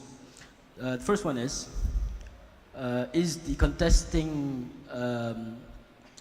elections are based on individuals, not related towards any political party. And I believe those, what you mentioned, political party, is the political party of outside the campus, right? It may also be inside. Oh, maybe also inside. Okay. It may also be. Thus, if that's the stand, in terms of the camp, I believe there's no problem with the current elections of students contesting based on their own political parties. But if it's to say that we want to implement the outside political parties, so kata cawangan politik, and that will be another case which we have not have a absolute stand towards that. And I would say that for now it depends on the university if they are ready to implement that, but we don't have our absolute stand right now. Okay, the second one would be the unregistered movements inside the campus. Is it allowed or not? I would like to say our stand is we should not have an unregistered movement inside the campus. Supposedly everything should be registered towards the campus. Just like Malaysia, any registered movement should be registered from ROS, and that should be inside campus also. Then the third one, as a solution towards the absolute power of the university, for example, increasing the fees of the university, the solution is, the first one, if it's been arise, the motion should be brought into the parliament. That's the first one. And it depends on the majority, it depends on what is the reasoning and all those, and also the votes inside the parliament. And when that has been done, it should be brought inside the Senate meeting as we have proposed. One of the members of the executive, maybe the president of the cabinet of student union, executive cabinet, should be inside the Senate meeting itself to actually meet up with the top managers of the university. I would like to add up for the second question regarding the unregistered movement. Bear in mind that we are not simply not allowing the unregistered movement to conduct any program or activities inside the campus, but the reasoning is that we not allow the unregistered movement is because we want the student union have the power to make the program approval and also to distribute the budget for the student activities. So if the unregistered movement is allowed, so they will miss that privilege which consists of program approval and finance. So if they do not register, so they will miss that privilege. So it is important for them to register themselves for them to obtain that privilege. We'll proceed with the next question, brother. Assalamualaikum warahmatullahi wabarakatuh. My name is Zain from Department Political Science. I have few questions, but I think that you have answered one of that. First is how Student Union Cabinet, you mentioned that same like SRC, how does it different from SRC and Student Union Cabinet? First. Second, check and balance mechanism. I beg for you to elaborate more on how Student Union Parliament can be the form of check balance on Student Union Cabinet. Third, you mentioned in slide that Student Union Cabinet can approve small and middle program, right? So where is the position of HEP in your proposal? Are you denying the role of state or something? Okay, that's all. Assalamualaikum warahmatullahi wabarakatuh. Okay. I talk about the first question, check and balance. Okay. Bismillah. About the check and balance system in the structure of student union. How does it actually happen? The first one is testing. It's just basically like Malaysia. Once, for example, I'll give you an example. The management has given a statement of some sort of money, some amount of money from the student activities. For example, maybe 100,000, 50,000, or maybe somewhere around there. So then the executive cabinet of the student union must make their own budget of the 2020 and all those things, and they must present that inside the parliament. And when that happens, then it will be checked and balanced by the students, and after, when approved, it should be brought towards the Senate meeting and proposed in the Senate meeting. So that's how the check and balance.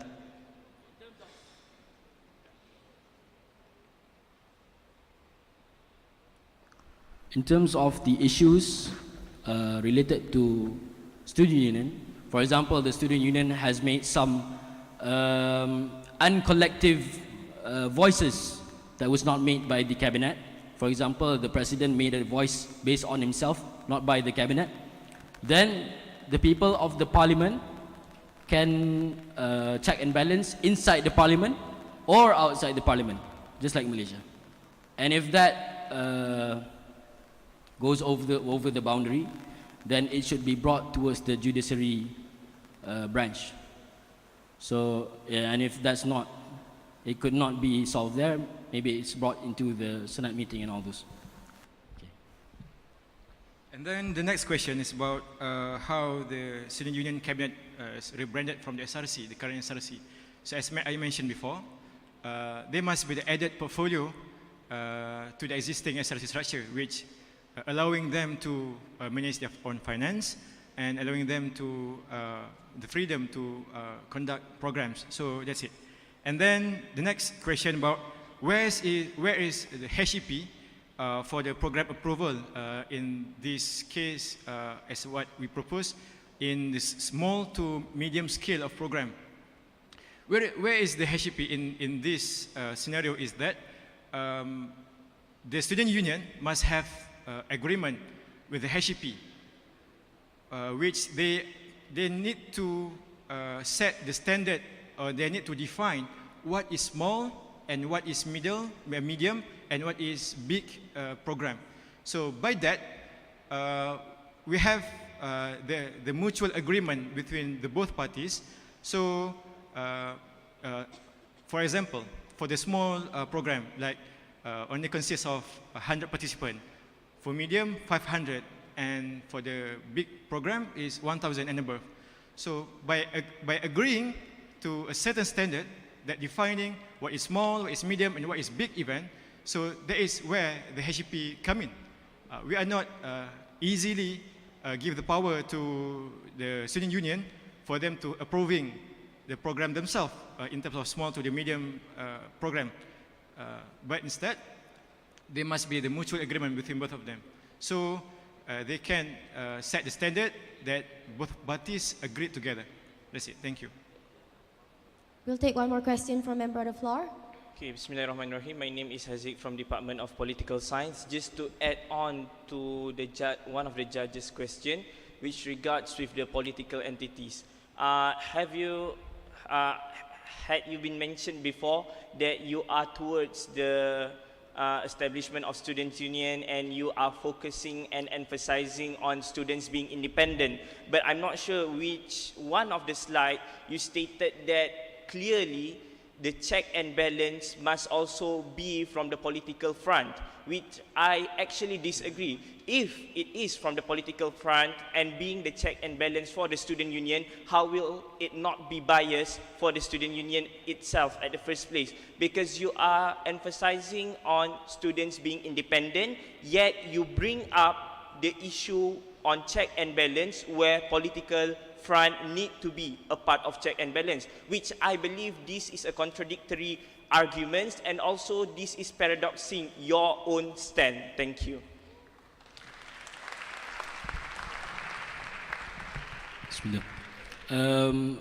As we engage with, thank you Mr. Aziz from the Political Science Department faculty. As we engage with current MPPs, we have been questioned by the same question. How are we to why are we making this statement? And as we said, you decide the narrative of who is inside the legislative. For example, some universities, they have their department representatives only, faculty representatives only in the parliament mahasiswa, student parliament. And some universities, they have the clubs and societies inside the student parliament. And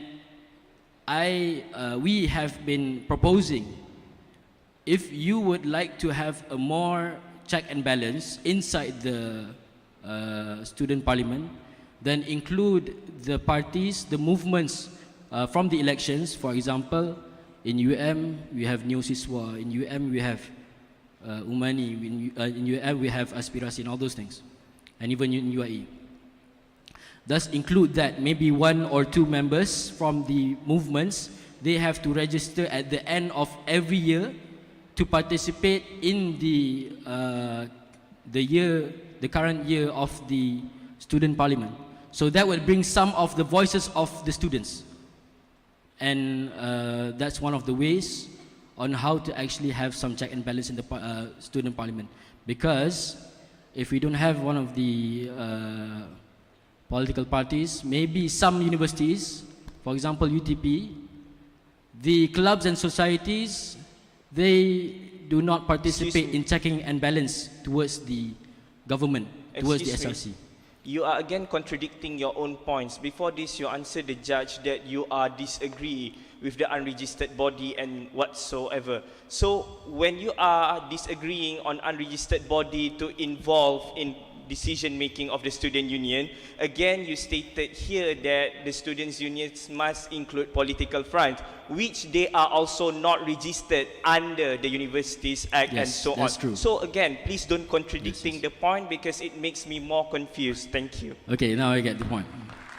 So the question is about the unregistered bodies contradicting towards the political movements. Thus, yes, in UTP itself, we are constructing the political parties, and we have been proposing towards the HEP to actually register even the movements towards the university itself. And I believe that's one of the good ways to actually, supervise any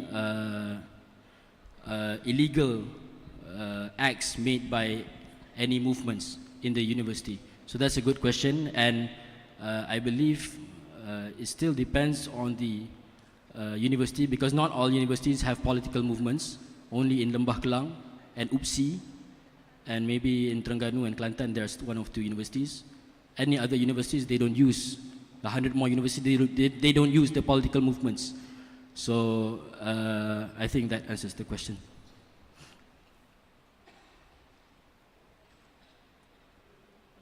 And that marks the end of our third presentation. Thank you to Brother Hazim bin Muhammad Noor as well as his Vice President, Brother Ahmad Shauki, the representative from Gabungan Mahasiswa Islam se-Malaysia, GAMIS. That is our final presentation before our lunch break. So how was it? How was the 3 presentations? Was it up to your expectation? Let me interview some members of the floor.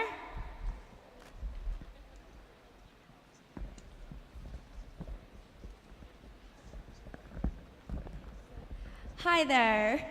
How was it? Was it up to your expectation? What are you hoping for after the lunch break? Like what other things are you hoping for from the presentations?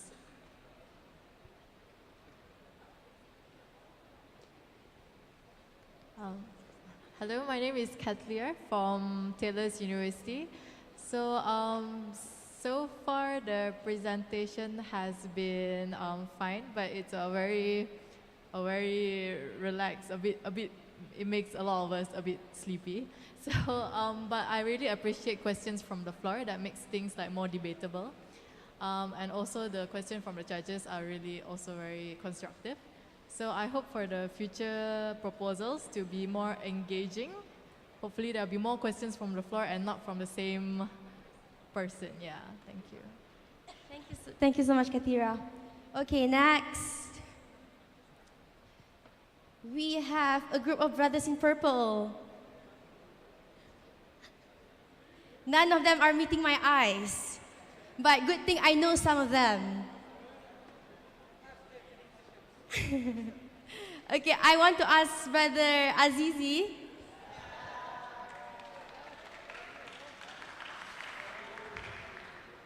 As a member of MRC, right, Mahala Representative Council, you're a representative from Bilal. How has it catered to MRC problems? And any comments regarding your duty as an MRC and a student union? Any comments on that? All right. As an MRC, so the student union is really it's a really good idea for MRC, and it solves many. I think it solves many problems of MRC, as we know when the student itself that approve the proposal and so on. So they are more understanding about the student itself. So many of the problems may be catered by this student union. Okay, thank you, Brother Azizi. Okay, so that is the last question from members. That is the last thing that I want to ask to the members of the floor. So just a short reminder, after this we will let you out to have your lunch break, and please gather back here at 2 p.m. And to everyone who will be coming back, you guys have to fill in the front seats first. Okay, hopefully you will do that. And okay, so now I would like to invite the judges for a lunch break, escorted by our public relation members.